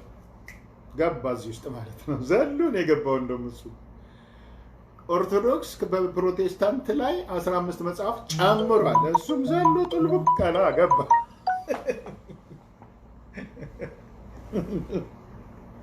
ገቡ። ካቶሊክም አለ 73። እሱስ ደግሞ መሀል ላይ ተወጥሮ ሊቀር ነው ማለት ነው። እሱ ደግሞ 73 ነው። ያው ነው። እሱም ከፕሮቴስታንት ላይ ጨምሯል፣ ከኦርቶዶክስ ላይ ቀንሷል። ያው ነው። ማን ያልተቀሰፈው? ኢስላም ውስጥ ያሉ ሙስሊሞች። ለምን? ከፈጣሪ ዘንድ በተሰጣቸው መጽሐፍ በማይለወጠው በተጠበቀው ፈጣሪ በጠበቀው መጽሐፍ ላይ ስለሚመሩ። ስለዚህ እነሱን ማንም ይነካቸው የለም። ይልቁኑ ይመራሉ። የተወደዱ ፈጣሪ የሚንከባከባቸው ናቸው። አላሁመ ጅዐልና ሚንሁም ያ ረብ። አላሁመ እንሱርና ዐለል ቀውሚል ካፊሪን። እና እዚህ ጋር ልብ እንበል ማለት ነው። እዚህ ጋር ተቀምጠው ቁርአን ሲሞግቱ እንዳያፍሩ። ቅድም ያነበብነው የሆነ ሁለተኛ ዮሐንስ መልእክት ምዕራፍ 1 ቁጥር 9 ላይ ያለውን ያነበብነው እሱንም ሳይሆን አያፍሩም እንዴ? እኛ ፍቅር ነው የምንፈልገው፣ ሰላም ነው የምንፈልገው ይላል። እኛ አትሰውዱን። ይኸው መጽሐፉ ኢስላም ነው እኮ። ይልቅ ስለ ፍቅር፣ ስለ ሰላም፣ ስለ አብሮነት የሰበከ ኢስላም ነው። አንድ ሰው ጎረቤት ቢሆን ባይሰግድ ከአንተ ጋር መስጊድ ባይሄድ እስልምናን ባይቀበል የጉርብትና መብቱን ጠብቅለት አሉ ነቢ መሐመድ ዓለይሂ ሰላቱ ወሰላም። ጎረቤት ተርቦ አንተ ጠግበህ ያደርክ ሙስሊም ከኔ አይደለህም ብሏል ነቢ መሐመድ ሰለላሁ ዐለይሂ ወሰለም። ይሄ አብሮነትን ነው የሚያሳየው፣ መረዳዳትን፣ ሰላምን ነው የሚያሰፍነው እኮ ይሄ ሰላም። ጎረቤት በሆነ ሰው ላይ በመውጫና መግቢያው ላይ ጋሬጣ ነገር አታድርግ። በመውጫ መግቢያቸው ላይ ሰንካላ የሆነ ነገር አታድርግ፣ አትጣል። የሚያውክን ነገር አትጣል። ተጥሎም ከሆነ አንሳ። ጎረቤት ተቸግሮ ተርቦ ታሞ ተቸግሮ ባለበት ሰዓት ላይ እርዳው። ጎረቤት ለጎረቤት የቱን ያህል ነው ትልቅ። እንደምን ነቢ መሐመድ ምን አሉ ዓለይሂ ሰላቱ ወሰላም? ከዕለታት አንድ ቀን ጅብሪል ጎረቤትህ ወራሽህ ነው ይለኛል ብዬ የምሰጋውን ያህል ስለ ጉርብትና አስጠንቅቆኛል አላህ በጅብሪል አማካይነት ብለዋል። እዚህ ጋር ግን ሰላም አትበሉ በቤታችሁም አትቀበሉ ይላል። አጂብ። አልቀረብንም። እኛ ምንም የሚቀርብን ነገር የለም። ቢቀርብን ያው ሐውልቱ ፎቶግራፉ ምኑ ነው የሚቀርብ خلاص። እኛም እኮ ወልቀናቱ ቢልቀሊልን አላህ አስተምሮናል በነብዩ አማካይነት አለይሂ ሰላቱ ወሰላም። ስለዚህ ይበንዲ እንዳለ ብለን ወደምንሻገርበት አቅጣጫ እንሄዳለን ኢንሻአላህ። የእህታችንን ምላሽ እየጠበቅኩ ነበር ይመስለኛል። ስራ ላይ ሳትሆን አትቀርም። እንግዲህ ነገም ሊሆን ከቻለ አላህ ካለ በነገው ዕለት ደግሞ ቀጥታ ወደ እስልምናው የምትገባ ከሆነች እንጠብቃለን። ቀጥታ በዚህ ፕሮግራማችን እንገናኛለን። ባለፈው ነግሬያችሁ የነበረው ሰው 19 ዓመት በፕሮቴስታንት እምነት ላይ ከእስልምና ወጥቶ ያለው ሰው ጋራ ለ3 ጊዜ ያህል ተወያይተናል በቴሌፎን። እሱም በሪከርድ ነው የተቀመጠው፣ በኮል ሪከርዲንግ ማለት ነው። ነገም ደግሞ አንድ ቀጠሮ አለን እንደ ጌታ አላህ መልካም ፈቃድ ቀን ላይ ነው የነገው ቀጠሮ። አላህ ለሱም ሂዳያ እንዲሰጠው ሁላችንም ዱዓ እናድርግ። ቤተሰቦቹ ጠቅላላ ሙስሊሞች ናቸው። ከሱ ቤተሰብ ማንንም ማክፈር አልቻለም። ማንንም እሱ ቁርአን የቀራ ነው ዒልም አለው እና ግን ምንም ቁርአን ያልቀሩት እንኳን ልጆቹ ያለበት ቦታ ሐሰት ነው እያሉት ነው። ነብያት ነን እያሉ ሰዎች በሐሰት በሰው ላይ እየተጫወቱ እየቀለዱ እያየ እዛ መቀመጥህ በጣም ይገርማል ብለውታልም ጭምር። ለማንኛውም ያው ከኔ ጋር ጥሩ ውይይት እያደረግን ነው። ኢንሻአላህ እንግዲህ ለሂዳያ ሰበብ አላህ ያድርገን። አላህ እሱንም ከጨለማዎች ውስጥ አውጥቶ ወደ ብርሃን እንዲመራው ምኞታችን ነው። ለዛሬ ያለው ፕሮግራም ይሄን ይመስላል። ምናልባት ጥያቄ ጠየቃችሁ እህቶች ወንድሞች ካላችሁ እስቲ እንዴት እንደማያላቀም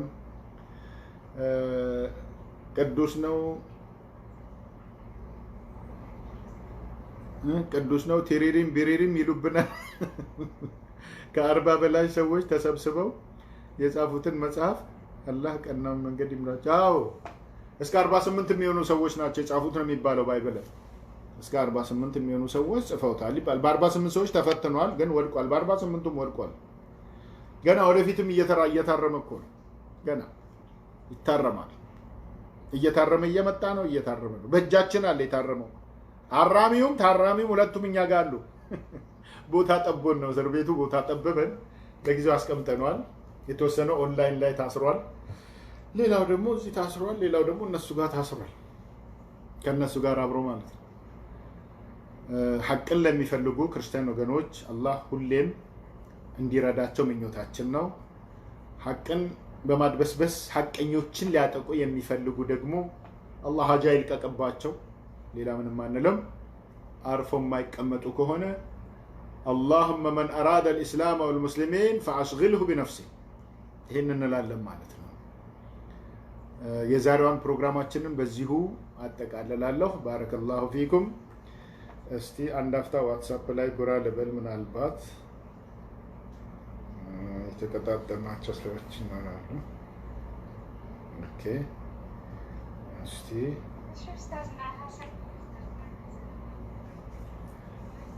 عليكم السلام.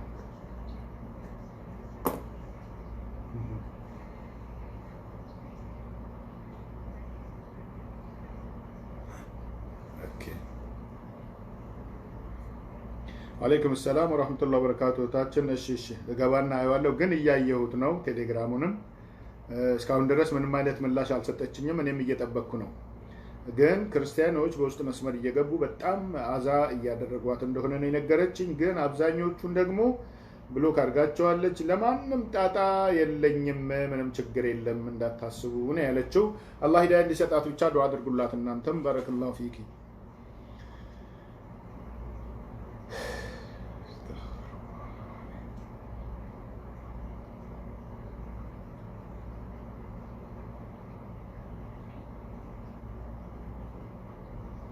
طيب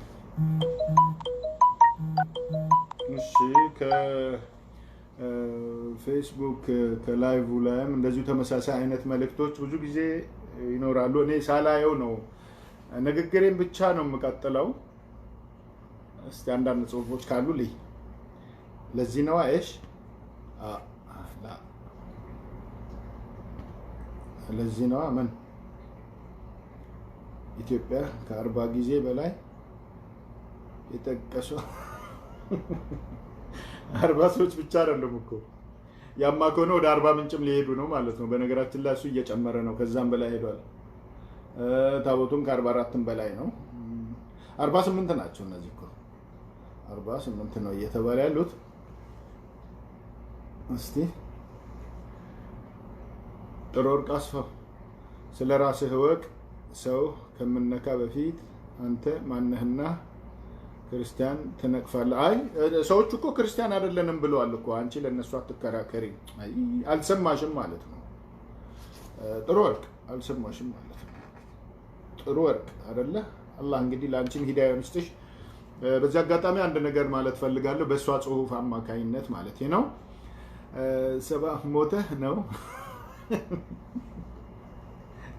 ትቀናላችሁ አይደል? በጀነት በመግባታችን ሁረል አይን እንዳሉ ስለምታውቁት ትቀናላችሁ። እስቲ በክርስትና መንግስተ ሰማይ የሚባል ነገር አለ እንዴ? ምን አይነት ነች መንግስተ ሰማይ? ምን አለ በመንግስተ ሰማይ ውስጥ? ምን ሆናችሁ ነው የምትገቡት? ነፍሳችሁ ነው የሚገባው ወይስ ከና አካላችሁ ነው የምትገቡት? ስለዚህ ጉዳይ በቂ መረጃ አላችሁ? አምጡልን ቶሎ። ፈጎሽ ፈጠን በይ። ማንሽ ጥሩ ወርቅ አስፋው ቶሎ በይና መልሱን አምጪ፣ እንሰማሻለን ማለት ነው። እና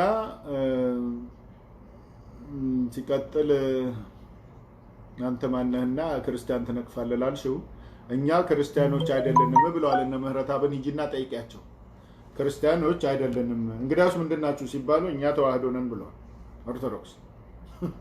ኦርቶዶክስ ክርስቲያን አይደለም ማለት ነው። አበቃ። እኛ በክርስቶስ ክርስቲያን ነን ይሉ የነበሩ ሰዎች አቆሙ። ተገፈዋል። ክርስትናቸው ተነስቶባቸዋል። ክርስትናው እና ምንድናቸው? ኦርቶዶክሳውያን ናቸው ማለት። ፕሮቴስታንት ምንድን ነው? እኔ እንጃ። ካቶሊክስ ይሃ ምስክሮች ኦንሊ ጂሰስ ምንድን ነው? እኔም ያገባኝ ነው የሚሉት ነኝ ማለት ነው። የተባበሩት ምንድን ናቸው ታዲያ? እንጃ። እናንተ ምንድን ናችሁ? ተዋህዶ። ክርስትናውስ? እኛ አይደለንም አሉ።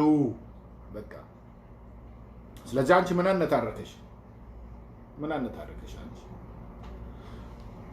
ሲቀጥል ክርስቲያኖች በተለይ ሴቶቹ ምንም አይነት መንግስተ ሰማይ የመግባት እድሉ የላችሁ። ምን ካልሆነ ካልወለዳችሁ። አሁን ጥሩ ወርቅ እንግዲህ ስንት ልጅ እንዳለሽ ብጠይቅ እስቲ ጻፊልኝ እዚህ ላይ ስንት ነው የወለድሽው አንቺ? በስንቱ ነው የምትገቢው መንግስተ ሰማይ? ሴት በመውለድ ትድናለች ነው የሚለው። እሱም ነው እዚህ ምድር ላይ እኮ ነው መንግስተ ሰማይ የሚያስገባ መዳን አይደለም እኮ። እሱም ቢሆን ግን በስንት ልጅ ነው የሚዳነው? በወንድ ነው ወይስ በሴት? ደግሞ በወለድሽ ጊዜ እኮ ደግሞ ለ7 ቀን ያህል ወንድ ልጅ ከወለድሽ እርኩስ ነሽ ይልሻል። ሴት ስትሆን ለ14 ቀን እርኩስ ነሽ ይልሻል። በመውለድ ትድኛለች ይላል ጳውሎስ። አጣብቅኝ ውስጥ ገባችሁ እኮ። ሱብሃንአላህ። በጣም ነው የሚገርመው።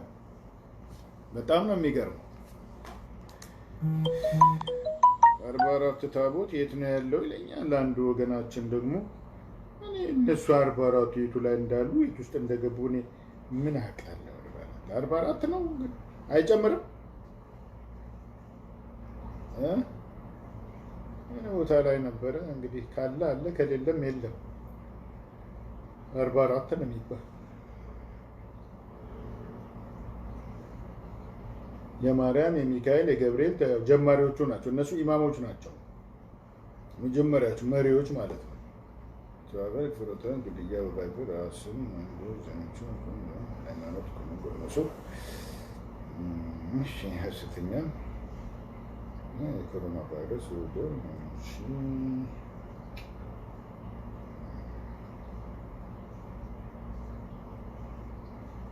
ኦኬ 44ቱ ነበሩ ለጊዜው። አሁን ፊልድ ወጥተዋል መሰለኝ የሉም።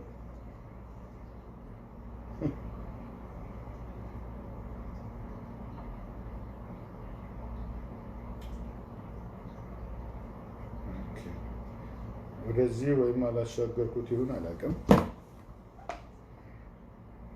ደቂቃ በስ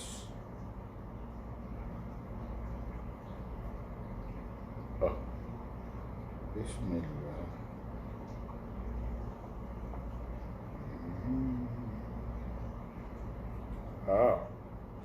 44ቱ የሚከተሉት ናቸው። እንግዲህ ስም ዝርዝራቸው ፊት ሚካኤል የሚባለው አንድ በሉ ቁጠሩ እናንተ።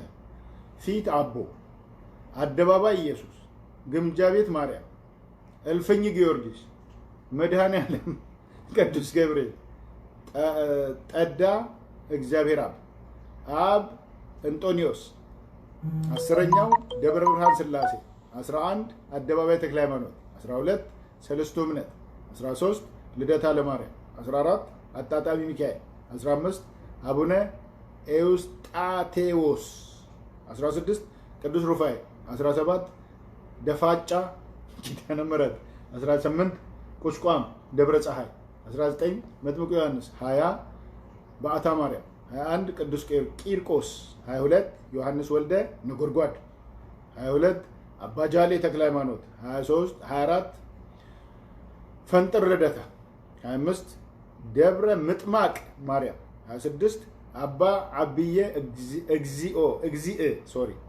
27 ቅዱስ ፋሲለደስ የጎጃሙ እና እሱ ምንትን ነው እንደ ለካ ኦኬ እሺ 28 ሐዋርያት 29 ቀሃ ኢየሱስ 30 አርባዕቱ እንስሳት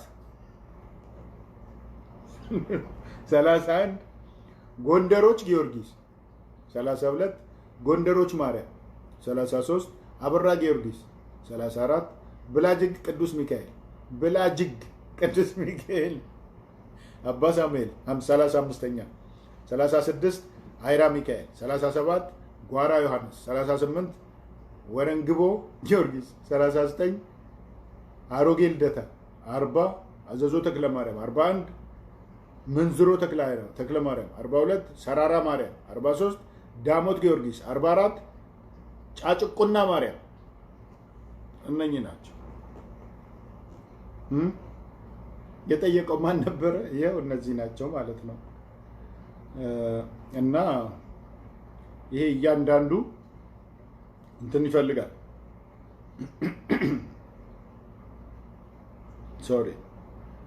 እያንዳንዱ ዒባዳ ይፈልጋል። ቀናት ይሰጠዋል። ብዙ ነገር አለ።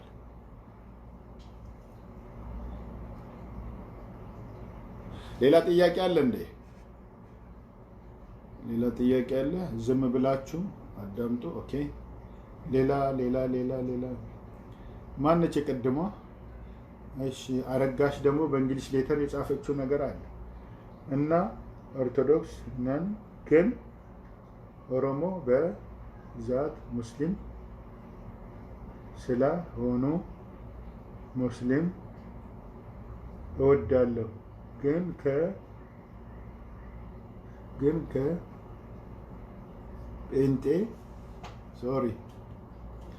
ከጴንጤ ግን ፊልም የሚሰራ ሙስሊማ ከጴንጤ። እሺ፣ ለማንኛውም ሀሳቡን እንደተረዳሁት ከሆነ አረጋሽ እያለች ያለችው አረጋሽ አለሙ ኦሮሞ። በነገራችን ላይ እግዚአብሔር አማራ እንደሆነ ነው የሚነገረው። አማራ እንደሆነ ይነገራል ብዙ ጊዜ።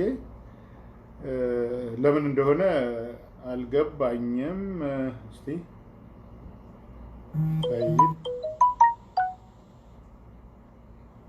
የቱ ጋር ነበረ ያለው? ቅድም አውጥቼው ነበር። አማራ ነው እግዚአብሔር ተብሎ ማለት ነው። ለሆነ ሰው ልኬዋለሁ። ቆይ እስቲ አገኘሁታ። ቢገለበጥም ያው ይታያል። አንብቡት።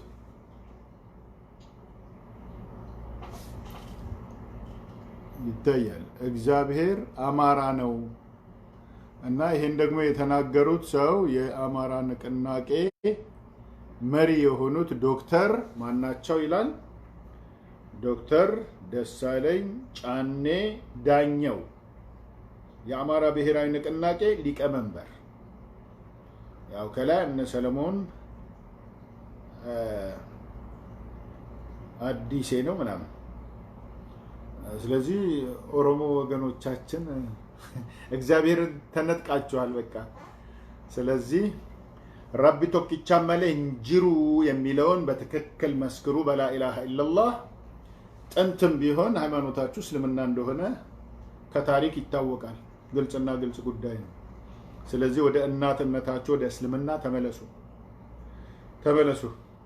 በኦሮምኛ ቅዳሴ የለ፣ በኦሮምኛ ታቦት ማክበር የለ፣ ታቦት ማውጣት የለ፣ ማስገባት የለ። አብ ወልድ መንፈስ ቅዱስ የሚባለው በኦሮምኛ አይደለም። እስቲ በኦሮምኛ አብ ወልድ መንፈስ ቅዱስን እስቲ ተርጉሙልኝ እስቲ። አብ ወልድ መንፈስ ቅዱስ ማለት በኦሮምኛ እንዴት ነው?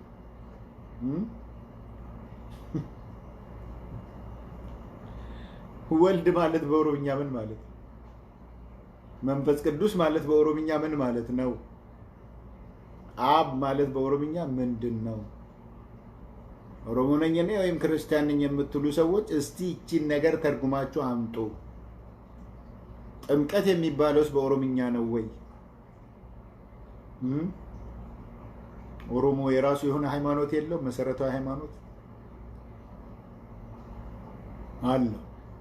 ቅዳሴ እስቲ በኦሮምኛ አሰሙና ንገሩና እንስማላችሁ።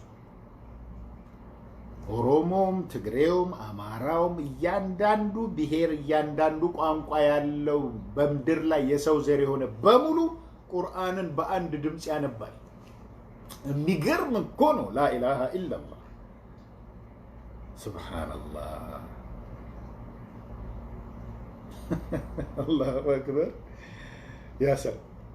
የአማርኛውን ባይብል ግን ከአሜሪካ አንድ ፈረንጅ ቢመጣ ምናልባት ሊያየው ይችላል እንጂ አያነበውም። ለምን? የእነሱ ራሱ እዛው ያለው ኒው ወርልድ ትራንስሌሽን ከአሜሪካን ስታንዳርድ ቨርዥን ጋር እርስ በርስ እየተጣሉ ነው በቀን በቀን። እነሱ ደግሞ መጣላት ያውቁበታል። በቀን በቀን እየተላተሙ ነው። ችግር አለ። ቁርአንን የትም ዓለም ይዞ መዞር ይቻላል። ወደ ጨረቃ የሚወጡም ቢሆን ይዘውት መሄድ ይችላል።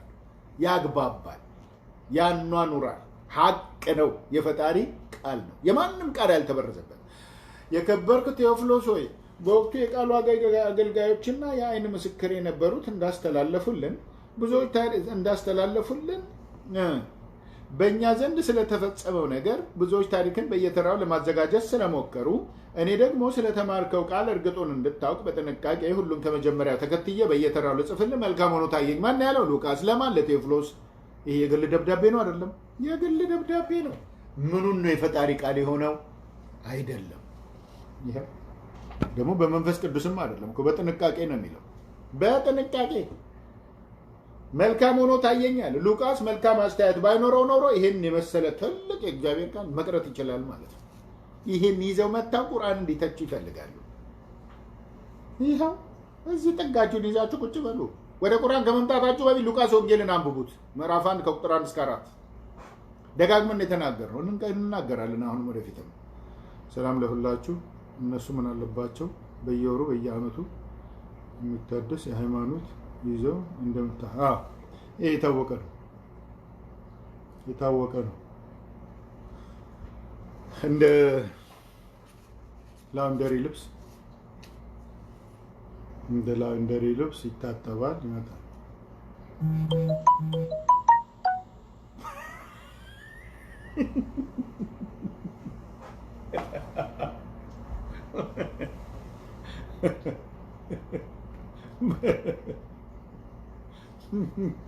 አሁን አንቺ ጥሩ ወርቅ ነሽ።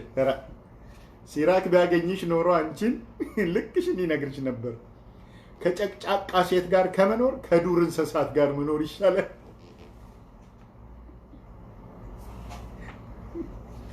አላህ ሙስተዓን። አስተግፊሩላህ። አትጨቃጨቁ። ኧረ ተይ በገጂ ይላል ያገሬ ሰው። ጥሩ አይደለም። ኧረ ባሏንና ውሽሟን የምታቃና ሴት እፍረት ናት ይላል። እፍረት ባይብሉ ማፈሪያ እያላችሁ ነው።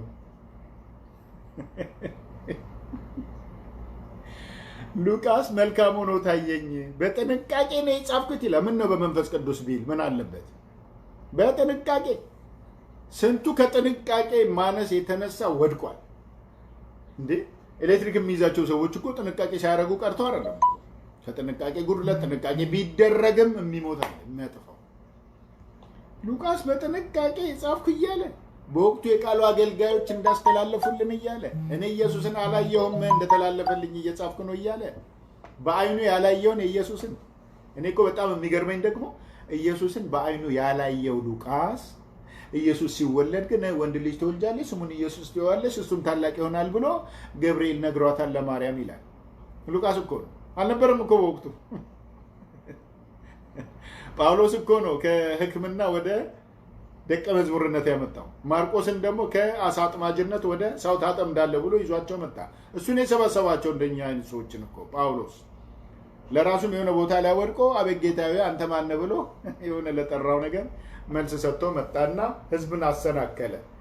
በተባበረ ክንዳቸው ክርስቲያኑን ህዝብ ደቆሱት፣ ጉድጓድ ውስጥ ጨመሩት። ነቢይ መሐመድ መጡ፣ ነፃ አውጡ ብለው ጠሩ። ብዙዎች ወጡ፣ ጥቂቶች ቀሩ። ኢንሻአላህ አላህ ሂዳያ ሲመጣ ሊሆን ይችላል። ወይ ደግሞ ትውልዳቸው ሐቅን የሚያመዛዝን ትውልድ ሊሆን ከቻለ አላህ ሂዳያ ከሰጠው ከመረጠው እንግዲህ በጥሩ ሊተኳቸው ይችላሉ። ግን እነሱ ዋጋ የላቸው። እሺ ሲቀጥል እነ ጥሩ ወርቅን የምንጠይቃቸው ጥያቄ አለ። እስከዛሬ መቼም መልሰው አያውቁም። እነሱ መልስ የላቸው፣ መልሰው አያውቁም። በክርስትና አንዲት ሴት ውሽማና ባል ማግባት ትችላለች ይላል። እሺ ልጁ ሲወለድ በማን ነው የሚጠራው? ቾምቤ ሲወለድ በማን ነው የሚጠራው?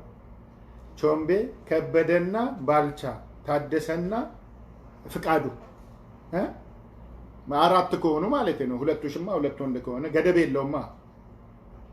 አንድ ውሽማ አንድ ባል ቢባል እንኳን ገደብ ነበረው። ውሽማና ባል ብቻ ነው የሚለው ሲራክ 42:14ኛው ጥቅስ ላይ። እንዴት ነው በአባስ የሚጠሩት? ወይም ደግሞ አይ ቾምቤ የተባበሩት እንደዛ ነው። እሺ የዚህን መልስ ስጭን።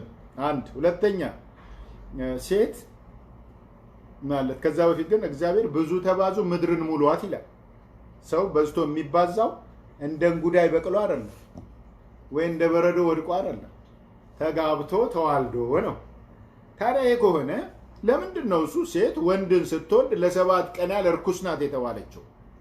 ሴትን ስትወልድ ለ14 ቀናት እርኩስ ናት የተባለችው ለምንድን ነው? እሺ እንዴት ነው መባዛት የሚቻለው? ምናልባት ዲኬቲ ራቅ አድርጋችሁ ውለዱ ያለው ከዚህ አንጻር ይሆን?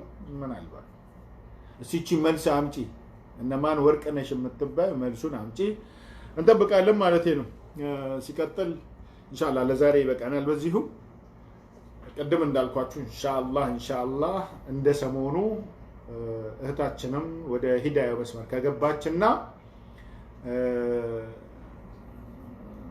ወቅትም ከተመቻቸ ሌሎች ፕሮግራሞች ከሌሉ የህብረት ፕሮግራም ከሌለብን እዚሁ ላይ ላይቭ ላይ ብቅ ለማለት እንሞክራለን ኢንሻአላህ እንደ ጌታ አላህ መልካም ፍቃድ። ሲቀጥል እነ ጥሩ ወርቅ ሳልነግርሽ መሄድ አልፈልግም። በተቻለሽ መጠን እስልምናን አጥኚው አትጥዩ። እንዲህ መጥላት ጥሩ አይደለም፣ ላንቺም ጥሩ አይደለም። ብታዩም የትም አደርሽም፣ ግን አጥኚው እስቲ ለማንኛውም ይሄን ነገር ለምንድን ነው የጠላሁት በይ። ከዛ በኋላ ወደ እውነት ደግሞ ዝንባሌ ይኑርሽ። እውነትን ሁሌም ፈልጊ፣ ሁሌም ደግፊ። አንቺም እውነተኛ ለመሆን ጥረት አድርጊ። ካለሽበት የሐሰት ቦታ ውጪ። እቺ ምክሬ ናት። ተቻለ መጠን እኛም እንጸልይልሻለን። ፈጣሪ አምላክ ቅንነትን እንዲለግስሽ፣ አስተውሎትን እንዲሰጥሽ፣ እውነተኛውን ጎዳና የተፈጠርሽበትን እስልምና እንዲለግስሽ እንማጸነዋለን። ከኛ ጋር እንግዲህ በማህበራችን ተገኝተሻል። ሴት በማህበር ዝም ትበል ነው የሚለው ጳውሎስ። እኛ ግን አየሽ ይኸው ፍሪደሙን ሰጥተንሽ እንደፈለግሽ ይኸው እየተዝናናሽ ነው። እኛ ግሩፕ ላይ እኛ ማህበር ላይ ሴት በማህበር ዝም ትበል። ምን ልትማር ብትወድ በቤቷ ሄዳ ባሏን ተጠይቅ ነው የሚለው። ምናልባት እንግዲህ ጥሩ ወርቅ ወይ አግብተሻል ወይ አላገባሽም ወይ ፈተሻል፣ አላቅም። ምንም ዋስትና አልሰጠሽም መጽሐፉ። እና ለዚህ አንብቢ፣ ቼክ አድርጊ። አንዳንድ ጥያቄዎች ካሉሽ ጠይቂ። ቴሌግራም የሚሆን ዋትሳፕ ላይ ኢንቦክስ ላይ ብቅ በይ፣ ምንም ችግር የለም። ብዙ ጊዜ ቁጥር እዚህ ላይ ተለቋል። የቻናላችን ሊንክም አለ እዚህ ጋር የቴሌግራም ኢንቦክስ ላይ መተሽ አናግሪ ከፈለግ፣ ካልፈራሽ ማለት ነው። ብዙዎች ይፈራሉ። አትፍሩ። ሀቅ ይወደዳል ይከበራል እንጂ አይፈራም። ይልቁኑ ሐሰተኛ ላለመሆን መጠንቀቅ ነው። ከሐሰተኞች መጠንቀቅ ነው፣ መራቅ ነው። እነሱን ነው መፍራት ማለት ሐሰታቸው እንዳይመጣ እና ሙስሊም ወንድምና እህቶች አላህ ለወደደው ዓላማ ይወፍቃችሁ። ሁሌም ኸይር ላይ አላህ ያጽናን። ሁላችንንም ዲናችንን አላህ ይነስርልን። ሐሰተኞችንና ሙሽሪኮችን ጣዖታውያንን አላህ ያርቅልን። ከነሱም መካከል አላህ የመረጠውን ወደ ሀቅ እንዲያመጣ ምኞታችን ነው። በተለይ ልጆቻቸው ሙስሊሞች ናቸው እኮ ለአቅመ አዳም እስከሚደርሱ ድረስ ሙስሊሞች ናቸው። ወንድ በ40ኛ ቀኑ ይጠመቃል ይባል እንጂ ሴት በ80 ቀኗ ትጠመቅ ትባል እንጂ ያው ነው እኮ። የትም ላይ ሄዱ ነው የሚጠመቁት። እስከ ለአቅመ አዳም እስኪደርሱ እስከ 14ኛው ዓመታቸው እስከ 15ኛው ዓመታቸው ድረስ ሙስሊሞች ናቸው። እኛው ማህበር ውስጥ ነው ያሉት የነሱ ልጆቻቸው ማለት ነው። ስለዚህ ይሄን ይመስላል እና السلام عليكم ورحمة الله وبركاته እስካሁን ለነበረን ቆይታ ጀዛኩሙላሁ ኸይር ወባረከ ፊኩም ሙስሊም ወንድምናቶች እንዲሁም ክርስቲያን ወገኖች አላህ ወደ ካላችሁበት የጨለማ ጎራ ወደ እውነተኛው መንገድ ወደ እስልምና እንድትዘነበሉ መንገዱን ክፍት ያድርግላችሁ። ወሰላሙ አለይኩም ሙስሊም ወንድምናቶች